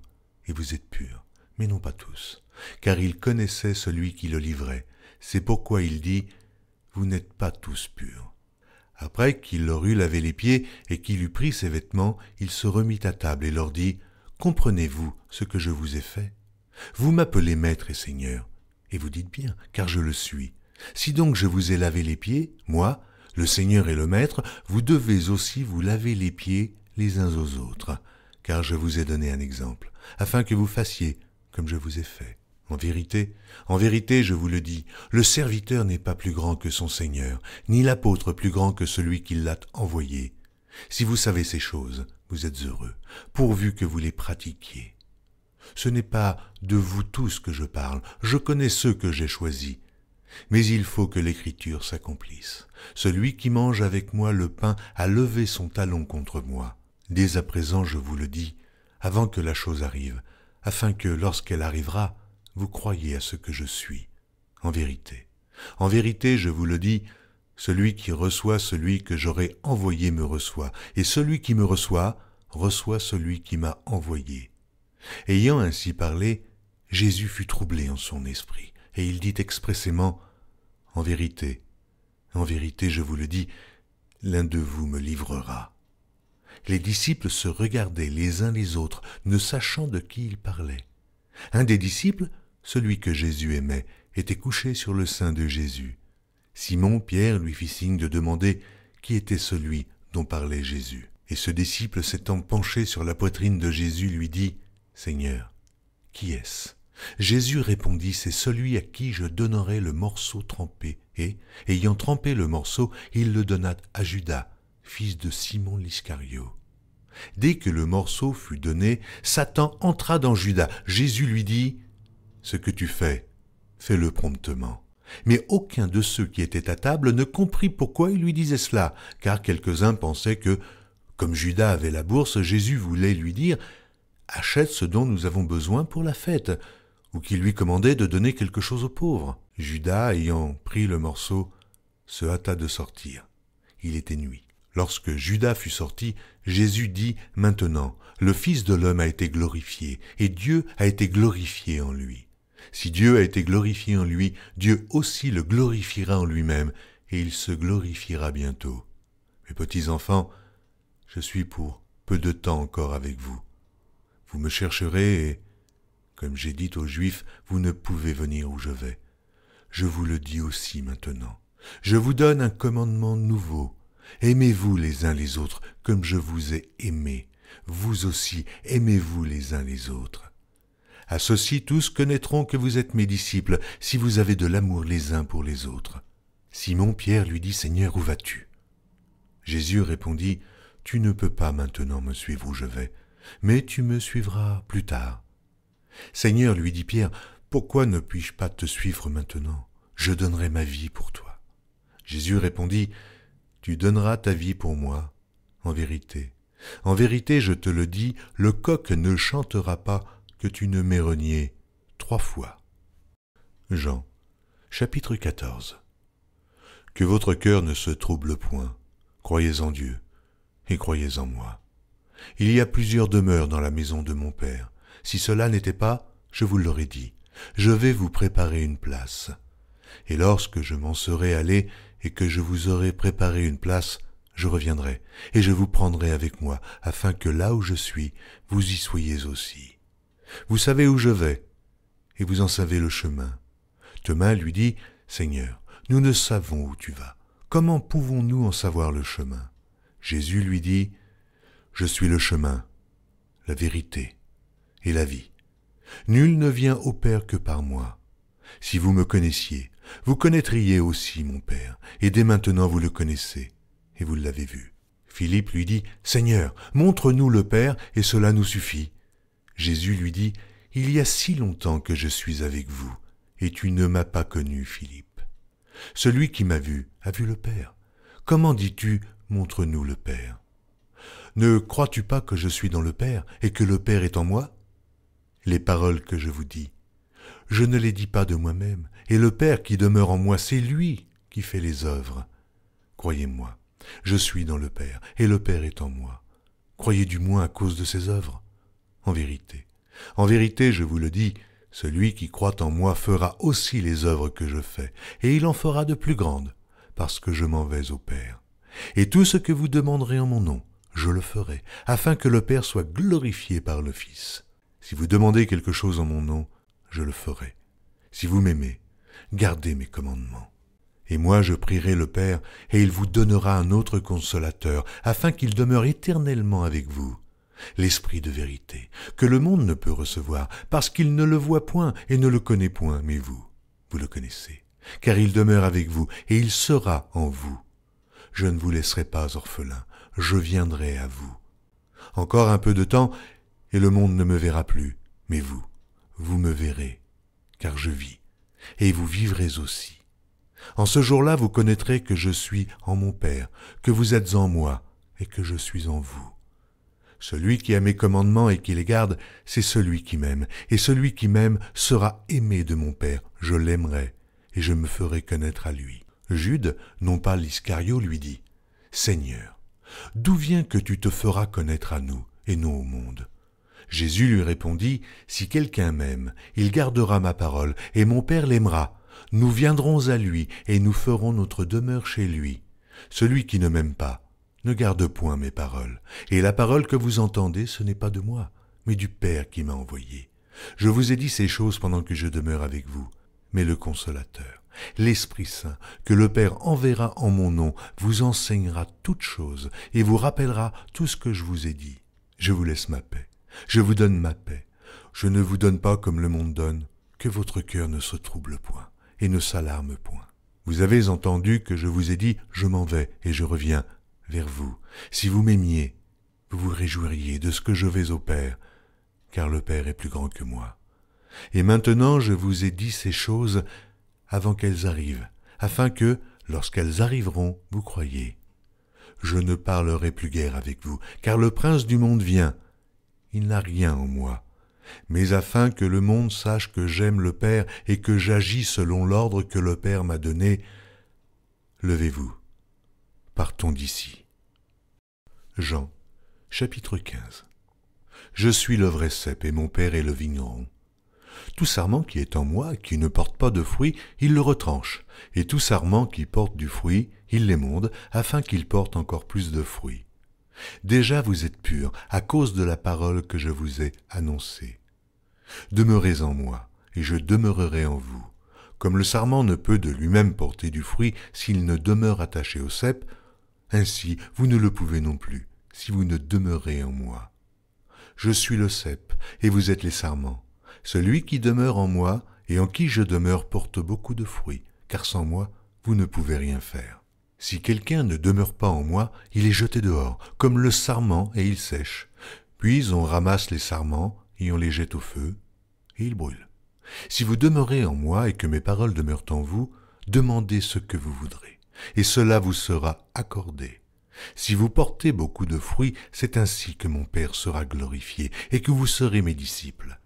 Comme le Père m'a aimé, je vous ai aussi aimé. Demeurez dans mon amour.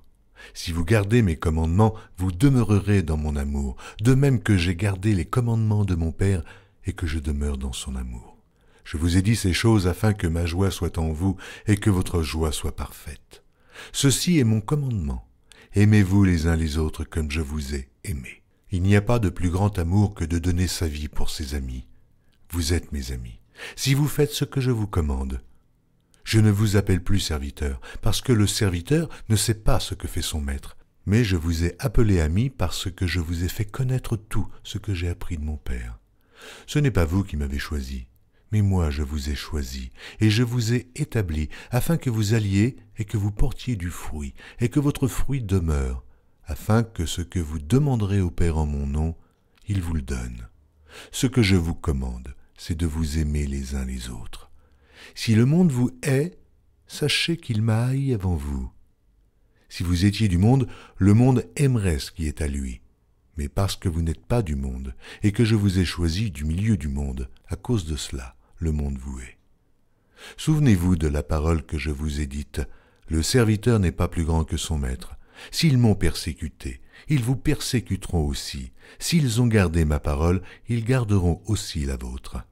Mais ils vous feront toutes ces choses à cause de mon nom, parce qu'ils ne connaissent pas celui qui m'a envoyé. Si je n'étais pas venu et que je ne leur eusse point parlé, ils n'auraient pas de péché. Mais maintenant, ils n'ont aucune excuse de leur péché. Celui qui me hait est aussi mon Père.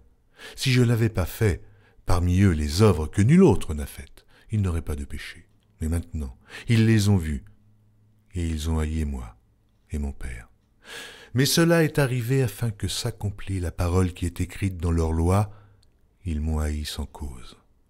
Quand sera venu le Consolateur, que je vous enverrai de la part de mon Père, l'Esprit de vérité qui vient du Père, il rendra témoignage de moi. Et vous aussi, vous rendrez témoignage parce que vous êtes avec moi dès le commencement. Jean, chapitre 16. Je vous ai dit ces choses afin qu'elles ne soient pas pour vous une occasion de chute. Ils vous excluront des synagogues, et même l'heure vient où quiconque vous fera mourir croira rendre un culte à Dieu. Et ils agiront ainsi parce qu'ils n'ont connu ni le Père, ni moi. Je vous ai dit ces choses afin que, lorsque l'heure sera venue, vous vous souveniez que je vous les ai dites. Je ne vous ai pas parlé dès le commencement, parce que j'étais avec vous. Maintenant je m'en vais vers celui qui m'a envoyé, et aucun de vous ne me demande « Où vas-tu » Mais parce que je vous ai dit ces choses, la tristesse a rempli votre cœur. Cependant, je vous dis la vérité, il vous est avantageux que je m'en aille, car si je ne m'en vais pas, le Consolateur ne viendra pas vers vous, mais si je m'en vais, je vous l'enverrai. Et quand il sera venu, il convaincra le monde en ce qui concerne le péché, la justice et le jugement. En ce qui concerne le péché, parce qu'il ne croit pas en moi. La justice, parce que je vais au Père et que vous ne me verrez plus. Le jugement, parce que le prince de ce monde est jugé. Oh, j'ai encore beaucoup de choses à vous dire, mais vous ne pouvez les porter maintenant. Quand le Consolateur sera venu, l'Esprit de vérité, il vous conduira dans toute la vérité, car il ne parlera pas de lui-même, mais il dira tout ce qu'il aura entendu, et il vous annoncera les choses à venir. Il me glorifiera, parce qu'il prendra de ce qui est à moi, et vous l'annoncera. Tout ce que le Père est à moi, c'est pourquoi j'ai dit qu'il prend de ce qui est à moi, et qu'il vous l'annoncera. Encore un peu de temps, et vous ne me verrez plus. Et puis, encore un peu de temps, et vous me verrez, parce que je vais au Père. Là-dessus, quelques-uns de ses disciples dirent entre eux, « Que signifie ce qu'il nous dit? Encore un peu de temps, et vous ne me verrez plus, et puis encore un peu de temps, et vous me verrez, et parce que je vais au Père. » Il disait donc, « Que signifie ce qu'il dit encore un peu de temps? Nous ne savons de quoi il parle. » Jésus connut qu'ils voulaient l'interroger, leur dit, « Vous vous questionnez les uns les autres sur ce que j'ai dit. Encore un peu de temps, et vous ne me verrez plus, et puis encore un peu de temps, et vous me verrez. En vérité, je vous le dis, vous pleurerez, et vous vous lamenterez, et le monde se réjouira. Vous serez dans la tristesse, mais votre tristesse se changera en joie. La femme, lorsqu'elle enfante, éprouve de la tristesse, parce que son heure est venue. Mais lorsqu'elle a donné le jour à l'enfant, elle ne se souvient plus de la souffrance à cause de la joie qu'elle a de ce qu'un homme est né dans le monde. Vous donc aussi, vous êtes maintenant dans la tristesse, mais je vous reverrai, et votre cœur se réjouira, et nul ne vous ravira votre joie. En ce jour-là, vous ne m'interrogerez plus sur rien. En vérité, je vous le dis, ce que vous demanderez au Père, il vous le donnera en mon nom. Jusqu'à présent, vous n'avez rien demandé en mon nom. Demandez, et vous recevrez afin que votre joie soit parfaite. Je vous ai dit ces choses en parabole. L'heure vient où je ne vous parlerai plus en parabole, mais où je vous parlerai ouvertement du Père. En ce jour, vous demanderez en mon nom. Et je ne vous dis pas que je prierai le Père pour vous, car le Père lui-même vous aime, parce que vous m'avez aimé, et que vous avez cru que je suis sorti de Dieu. Je suis sorti du Père, et je suis venu dans le monde. Maintenant, je quitte le monde, et je vais au Père. Ses disciples lui dirent, « Voici, maintenant tu parles ouvertement, et tu n'emploies plus aucune parabole. Maintenant, nous savons que tu sais toutes choses, et que tu n'as pas besoin que personne t'interroge. C'est pourquoi nous croyons que tu es sorti de Dieu. » Jésus leur répondit, « Vous croyez maintenant. Voici l'heure vient, et elle est déjà venue, où vous serez dispersés chacun de son côté, et où vous me laisserez seul. Mais je ne suis pas seul, car le Père est avec moi. Je vous ai dit ces choses afin que vous ayez la paix en moi. Vous aurez des tribulations dans le monde, mais prenez courage, j'ai vaincu le monde. » Jean, chapitre 17. Après avoir ainsi parlé, Jésus leva les yeux au ciel et dit, « Père, l'heure est venue. Glorifie ton Fils afin que ton Fils te glorifie, selon que tu lui as donné pouvoir sur toute chair, afin qu'il accorde la vie éternelle à tous ceux que tu lui as donnés. Or, la vie éternelle, c'est qu'ils te connaissent, toi, le seul vrai Dieu, et celui que tu as envoyé, Jésus-Christ. Je t'ai glorifié sur la terre, j'ai achevé l'œuvre que tu m'as donnée à faire. Et maintenant, toi, Père, glorifie-moi auprès de toi-même de la gloire que j'avais auprès de toi, avant que le monde fût. J'ai fait connaître ton nom aux hommes que tu m'as donnés du milieu du monde. Ils étaient à toi, et tu me les as donnés. et ils ont gardé ta parole. Maintenant, ils ont connu que tout ce que tu m'as donné vient de toi. Car je leur ai donné les paroles que tu m'as données, et ils les ont reçues. Et ils ont vraiment connu que je suis sorti de toi, et ils ont cru que tu m'as envoyé. C'est pour eux que je te prie. Je ne prie pas pour le monde, mais pour ceux que tu m'as donnés, parce qu'ils sont à toi. Et tout ce qui est à toi est à moi, et tout ce qui est à moi est à toi. Et je suis glorifié en eux. Je ne suis plus dans le monde, et ils sont dans le monde, et je vais à toi, Père Saint. Garde en ton nom ceux que tu m'as donnés, afin qu'ils soient un, comme nous. Lorsque j'étais avec eux dans le monde, je les gardais en ton nom. J'ai gardé ceux que tu m'as donnés, et aucun d'eux ne s'est perdu, sinon le fils de perdition, afin que l'écriture fût accomplie. Et maintenant je vais à toi, et je dis ces choses dans le monde, afin qu'ils aient en eux ma joie parfaite. Je leur ai donné ta parole, et le monde les a haïs, parce qu'ils ne sont pas du monde, comme moi, je ne suis pas du monde. Je ne te prie pas de les ôter du monde, mais de les préserver du mal. Comme tu m'as envoyé dans le monde, je les ai aussi envoyés dans le monde, et je me sanctifie moi-même pour eux, afin qu'eux aussi soient sanctifiés par la vérité. Ce n'est pas pour eux seulement que je prie, mais encore pour ceux qui croiront en moi par leur parole, afin que tous soient un, comme toi, Père. Tu es en moi, et comme je suis en toi, afin qu'eux aussi soient en nous, pour que le monde croie que tu m'as envoyé. Je leur ai donné la gloire que tu m'as donnée, afin qu'ils soient un, comme nous sommes un. Moi en eux, et toi en moi, afin qu'ils soient parfaitement un, et que le monde connaisse que tu m'as envoyé, et que tu les as aimés, comme tu m'as aimé. Père, je veux que là où je suis, ceux que tu m'as donnés soient aussi avec moi, afin qu'ils voient ma gloire, la gloire que tu m'as donnée, parce que tu m'as aimé avant la fondation du monde. Père juste, le monde ne t'a point connu, mais moi, je t'ai connu.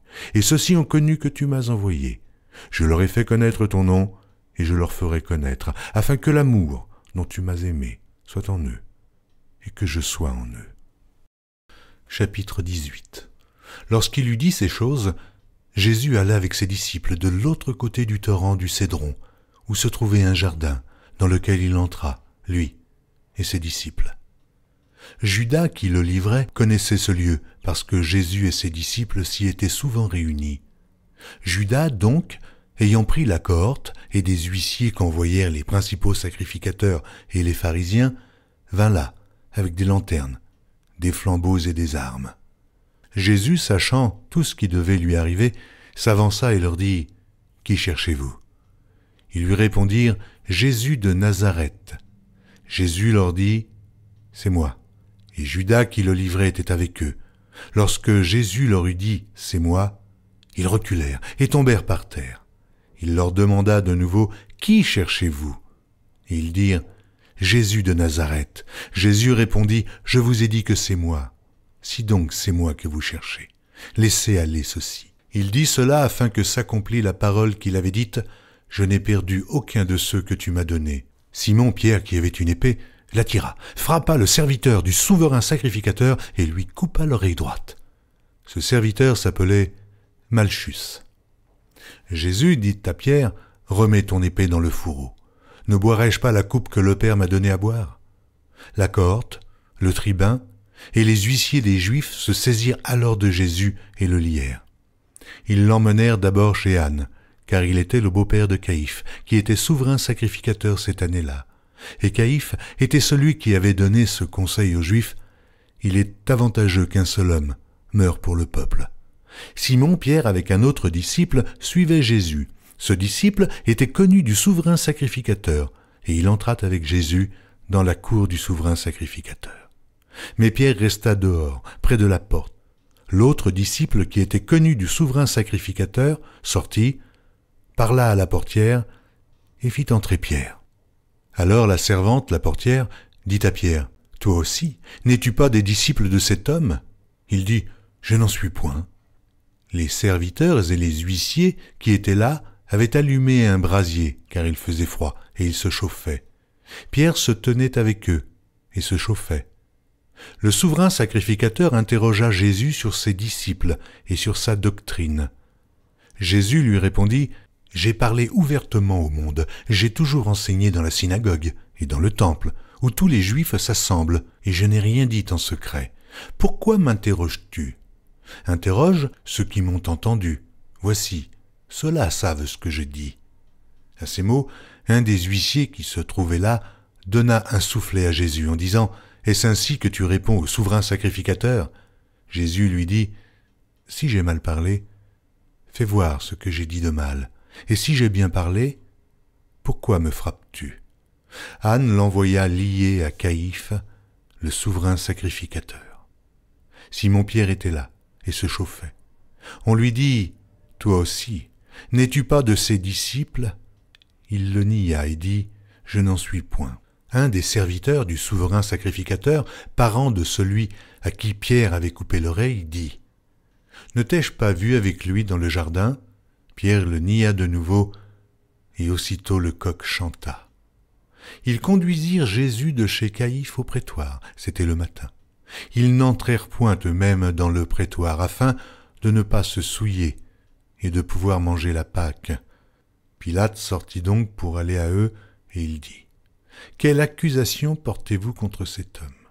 Ils lui répondirent « Si ce n'était pas un malfaiteur, nous ne te l'aurions pas livré. » Sur quoi Pilate leur dit « Prenez-le vous-même, et jugez-le selon votre loi. » Les Juifs lui dirent « Il ne nous est pas permis de mettre personne à mort. » C'était afin que s'accomplît la parole que Jésus avait dite lorsqu'il indiqua de quelle mort il devait mourir. Pilate entra dans le prétoire, appela Jésus et lui dit « Es-tu le roi des Juifs ?» Jésus répondit « Est-ce de toi-même que tu dis cela, ou d'autres te l'ont-ils dit de moi ?» Pilate répondit « Moi, suis-je juif ? Ta nation et les principaux sacrificateurs t'ont livré à moi. Qu'as-tu fait ? » « Mon royaume n'est pas de ce monde, répondit Jésus.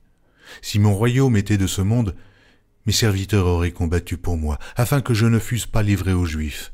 Mais maintenant, mon royaume n'est point d'ici-bas. Pilate lui dit, « Tu es donc roi ?» Jésus répondit, « Tu le dis. Je suis roi. Je suis né, je suis venu dans le monde pour rendre témoignage à la vérité. Quiconque est de la vérité, écoute ma voix. » Pilate lui dit, « Mais qu'est-ce que la vérité ?» Après avoir dit cela, il sortit de nouveau pour aller vers les Juifs, et il leur dit, « Je ne trouve aucun crime en lui. Mais, comme c'est parmi vous une coutume que je vous relâche quelqu'un à la fête de Pâques, voulez-vous que je vous relâche le roi des Juifs ?» Alors, de nouveau, tous s'écrièrent, « Non, pas lui, mais Barabbas. » Or, Barabbas était un brigand. Jean, chapitre 19. Alors Pilate prit Jésus et le fit battre de verges. Les soldats tressèrent une couronne d'épines qu'ils posèrent sur sa tête, et ils le revêtirent d'un manteau de pourpre. Puis, s'approchant de lui, ils disaient « Salut, roi des Juifs !» et ils lui donnaient des soufflets. Pilate sortit de nouveau et dit aux Juifs « Voici, je vous l'amène dehors, afin que vous sachiez que je ne trouve en lui aucun crime. » Jésus sortit donc, portant la couronne d'épines et le manteau de pourpre, et Pilate leur dit « Voici l'homme. » Lorsque les principaux sacrificateurs et les huissiers le virent, ils s'écrièrent « Crucifie, crucifie !» Pilate leur dit « Prenez-le vous-même et crucifiez-le, car moi, je ne trouve point de crime en lui. » Les Juifs lui répondirent « Nous avons une loi, et selon notre loi, il doit mourir, parce qu'il s'est fait fils de Dieu. » Quand Pilate entendit ces paroles, sa frayeur augmenta. Il entra dans le prétoire et il dit à Jésus, « D'où es-tu » Mais Jésus ne lui donna point de réponse. Pilate lui dit, « Est-ce à moi que tu ne parles pas ? Ne sais-tu pas que j'ai le pouvoir de te crucifier et que j'ai le pouvoir de te relâcher ?» Jésus répondit, « Tu n'aurais sur moi aucun pouvoir s'il ne t'avait été donné d'en haut. C'est pourquoi celui qui me livre à toi commet un plus grand péché. » Dès ce moment, Pilate cherchait à le relâcher, mais les Juifs criaient « Si tu le relâches, tu n'es pas un ami de César. Quiconque se fait roi se déclare contre César. » Pilate, ayant entendu ces paroles, amena Jésus dehors, et il s'assit sur le tribunal au lieu appelé le pavé, et en hébreu Gabbatha. C'était la préparation de la Pâque et environ la 6e heure. Pilate dit aux Juifs, « voici votre roi. » Mais ils s'écrièrent, « Ôte, ôte, crucifie-le » Pilate leur dit, « Crucifierai-je votre roi ?» Les principaux sacrificateurs répondirent, « Nous n'avons de roi que César. » Alors il le leur livra pour être crucifié. Ils prirent donc Jésus et l'emmenèrent. Jésus, portant sa croix, arriva au lieu du crâne qui se nomme en hébreu Golgotha. C'est là qu'il fut crucifié, et 2 autres avec lui, un de chaque côté, et Jésus au milieu. Pilate fit une inscription qu'il plaça sur la croix et qui était ainsi conçue. Jésus de Nazareth, roi des Juifs. Beaucoup de Juifs lurent cette inscription parce que le lieu où Jésus fut crucifié était près de la ville. Elle était en hébreu, en grec et en latin. Les principaux sacrificateurs des Juifs dirent à Pilate, « N'écris pas roi des Juifs, mais écris qu'il a dit, « Je suis roi des Juifs. » Pilate répondit, « Ce que j'ai écrit, je l'ai écrit. » Les soldats, après avoir crucifié Jésus, prirent ses vêtements et ils en firent 4 parts. Une part pour chaque soldat. Ils prirent aussi sa tunique qui était sans couture, d'un seul tissu, depuis le haut jusqu'en bas. Et ils dirent entre eux, « Ne la déchirons pas, mais tirons au sort, à qui elle sera. » Cela arriva afin que s'accomplisse cette parole de l'Écriture.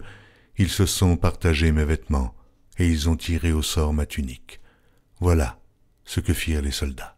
Près de la croix de Jésus se tenait sa mère, et la sœur de sa mère, Marie, femme de Clopas, et Marie de Magdala.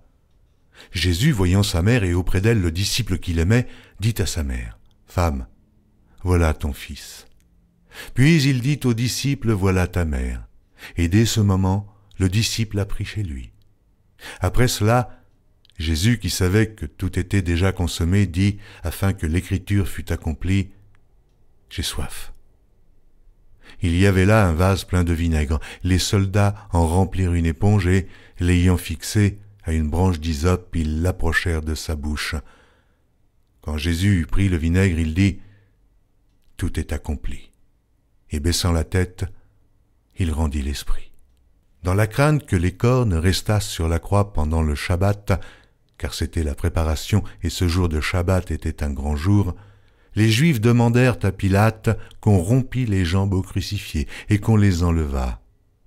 Les soldats vinrent donc et ils rompirent les jambes au premier, puis à l'autre qui avait été crucifié avec lui. S'étant approchés de Jésus et le voyant déjà mort, ils ne lui rompirent pas les jambes. Mais un des soldats lui perça le côté avec une lance et aussitôt il sortit du sang et de l'eau. Celui qui l'a vu en a rendu témoignage, et son témoignage est vrai, et il sait qu'il dit vrai, afin que vous croyiez aussi. Ces choses sont arrivées afin que l'écriture fût accomplie. Aucun de ces os ne sera brisé. Et ailleurs l'écriture dit encore, ils verront celui qu'ils ont percé. Après cela, Joseph d'Arimathée, qui était disciple de Jésus, mais en secret, par crainte des Juifs, demanda à Pilate la permission de prendre le corps de Jésus, et Pilate le permit. Il vint donc et prit le corps de Jésus. Nicodème, qui auparavant était allé de nuit vers Jésus, vint aussi, apportant un mélange d'environ 100 livres de myrrhe et d'aloès. Il prit donc le corps de Jésus, elles l'enveloppèrent de bandes avec les aromates, comme c'est la coutume d'ensevelir chez les Juifs. Or, il y avait un jardin dans le lieu où Jésus avait été crucifié, et dans le jardin, un sépulcre neuf, où personne encore n'avait été mis. Ce fut là qu'ils déposèrent Jésus à cause de la préparation des Juifs, parce que le sépulcre était proche. Jean, chapitre 20.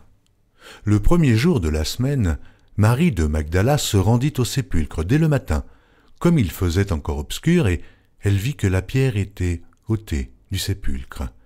Elle courut vers Simon-Pierre et vers l'autre disciple que Jésus aimait et leur dit, « Ils ont enlevé du sépulcre le Seigneur, et nous ne savons où ils l'ont mis. » Pierre et l'autre disciple sortirent et allèrent au sépulcre. Ils couraient tous deux ensemble, mais l'autre disciple courut plus vite que Pierre et arriva le premier au sépulcre. S'étant baissé, il vit les bandes qui étaient à terre. Cependant, il n'entra pas. Simon, Pierre, qui le suivait, arriva et entra dans le sépulcre. Il vit les bandes qui étaient à terre, et le linge qu'on avait mis sur la tête de Jésus, non pas avec les bandes, mais pliés, dans un lieu à part. Alors l'autre disciple, qui était arrivé le premier au sépulcre, entra aussi, et il vit, et il crut, car il ne comprenait pas encore que, selon l'Écriture, Jésus devait ressusciter des morts, et les disciples s'en retournèrent chez eux. Cependant, Marie se tenait dehors près du sépulcre et pleurait. Comme elle pleurait, elle se baissa pour regarder dans le sépulcre, et elle vit 2 anges vêtus de blanc, assis à la place où avait été couché le corps de Jésus, l'un à la tête, l'autre aux pieds. Ils lui dirent, « Femme, pourquoi pleures-tu » Elle leur répondit, « Parce qu'ils ont enlevé mon Seigneur, et je ne sais où ils l'ont mis. » En disant cela, elle se retourna, et elle vit Jésus debout. Mais elle ne savait pas que c'était Jésus. Jésus lui dit, « Femme, pourquoi pleures-tu ? Qui cherches-tu » Elle, pensant que c'était le jardinier, lui dit, « Seigneur, si c'est toi qui l'as emporté, dis-moi où tu l'as mis, et je le prendrai. » Jésus lui dit, « Marie. » Elle se retourna et lui dit en hébreu, « Rabouni », c'est-à-dire « Maître ». Jésus lui dit, « Ne me touche pas, car je ne suis pas encore monté vers mon Père, mais va trouver mes frères, et dis-leur que je monte vers mon Père et votre Père, vers mon Dieu et votre Dieu. » Marie de Magdala alla annoncer aux disciples qu'elle avait vu le Seigneur et qu'il lui avait dit ces choses. Le soir de ce jour, qui était le premier de la semaine, les portes du lieu où se trouvaient les disciples, étant fermées à cause de la crainte qu'ils avaient des Juifs, Jésus vint, se présenta au milieu d'eux et leur dit « La paix soit avec vous. » Quand il eut dit cela, il leur montra ses mains et son côté. Les disciples furent dans la joie en voyant le Seigneur. Jésus leur dit de nouveau « La paix soit avec vous. Comme le Père m'a envoyé, moi aussi je vous envoie. » Après ces paroles, il souffla sur eux et leur dit « Recevez le Saint-Esprit. Ceux à qui vous pardonnerez les péchés, ils leur seront pardonnés, et ceux à qui vous les retiendrez, ils leur seront retenus. » Thomas, appelé Didyme, l'un des 12, n'était pas avec eux lorsque Jésus vint. Les autres disciples lui dirent donc, « Nous avons vu le Seigneur. » Mais il leur dit, « Si je ne vois dans ses mains la marque des clous, et si je ne mets mon doigt dans la marque des clous, et si je ne mets ma main dans son côté, je ne croirai point. » 8 jours après, les disciples de Jésus étaient de nouveau dans la maison, et Thomas se trouvait avec eux. Jésus vint. Les portes étant fermées, se présenta au milieu d'eux et dit, « La paix soit avec vous. » Puis il dit à Thomas, « Avance ici ton doigt, et regarde mes mains. Avance aussi ta main, et mets-la dans mon côté, et ne sois pas incrédule, mais crois. » Thomas lui répondit, « Mon Seigneur et mon Dieu. » Jésus lui dit, « Parce que tu m'as vu, tu as cru. Heureux ceux qui n'ont pas vu et qui ont cru. » Jésus a fait encore en présence de ses disciples beaucoup d'autres miracles qui ne sont pas écrits dans ce livre. Mais ces choses ont été écrites afin que vous croyiez que Jésus est le Christ, le Fils de Dieu, et qu'en croyant, vous ayez la vie en son nom. Jean, chapitre 21. Après cela, Jésus se montra encore aux disciples sur les bords de la mer de Tibériade, et voici de quelle manière il se montra. Simon-Pierre, Thomas appelé Didyme, Nathanaël de Cana en Galilée, les fils de Zébédée et 2 autres disciples de Jésus étaient ensemble. Simon, Pierre leur dit « Je vais pêcher ». Ils lui dirent « Nous allons aussi avec toi ». Ils sortirent et montèrent dans une barque, et cette nuit-là, ils ne prirent rien. Le matin étant venu, Jésus se trouva sur le rivage, mais les disciples ne savaient pas que c'était Jésus. Jésus leur dit, « Enfants, n'avez-vous rien à manger ?» Ils lui répondirent, « Non. » Il leur dit, « Jetez le filet du côté droit de la barque et vous trouverez. » Ils le jetèrent donc, et ils ne pouvaient plus le retirer à cause de la grande quantité de poissons. Alors le disciple que Jésus aimait dit à Pierre, « C'est le Seigneur !» Et Simon-Pierre, dès qu'il eut entendu que c'était le Seigneur, mit son vêtement et sa ceinture, car il était nu, et se jeta dans la mer. Les autres disciples vinrent avec la barque, tirant le filet plein de poissons, car ils n'étaient éloignés de terre que d'environ 200 coudées. Lorsqu'ils furent descendus à terre, ils virent là des charbons allumés, du poisson dessus et du pain. Jésus leur dit, « Apportez des poissons que vous venez de prendre. » Simon-Pierre monta dans la barque et tira à terre le filet plein de 153 grands poissons. Et quoiqu'il y en eût tant, le filet ne se rompit point. Jésus leur dit, « Venez manger. » Et aucun des disciples n'osait lui demander, « Qui es-tu » sachant que c'était le Seigneur. Jésus s'approcha, prit le pain et leur en donna. Il fit de même du poisson. C'était déjà la 3e fois que Jésus se montrait à ses disciples depuis qu'il était ressuscité des morts.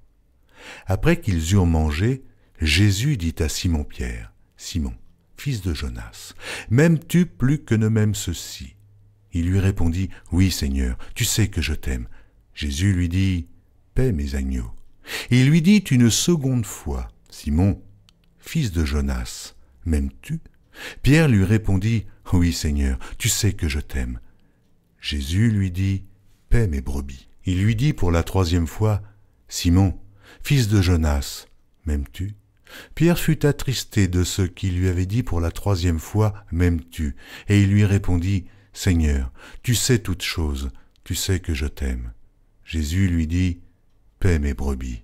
En vérité, je te le dis, quand tu étais plus jeune, tu te saignais toi-même, et tu allais où tu voulais.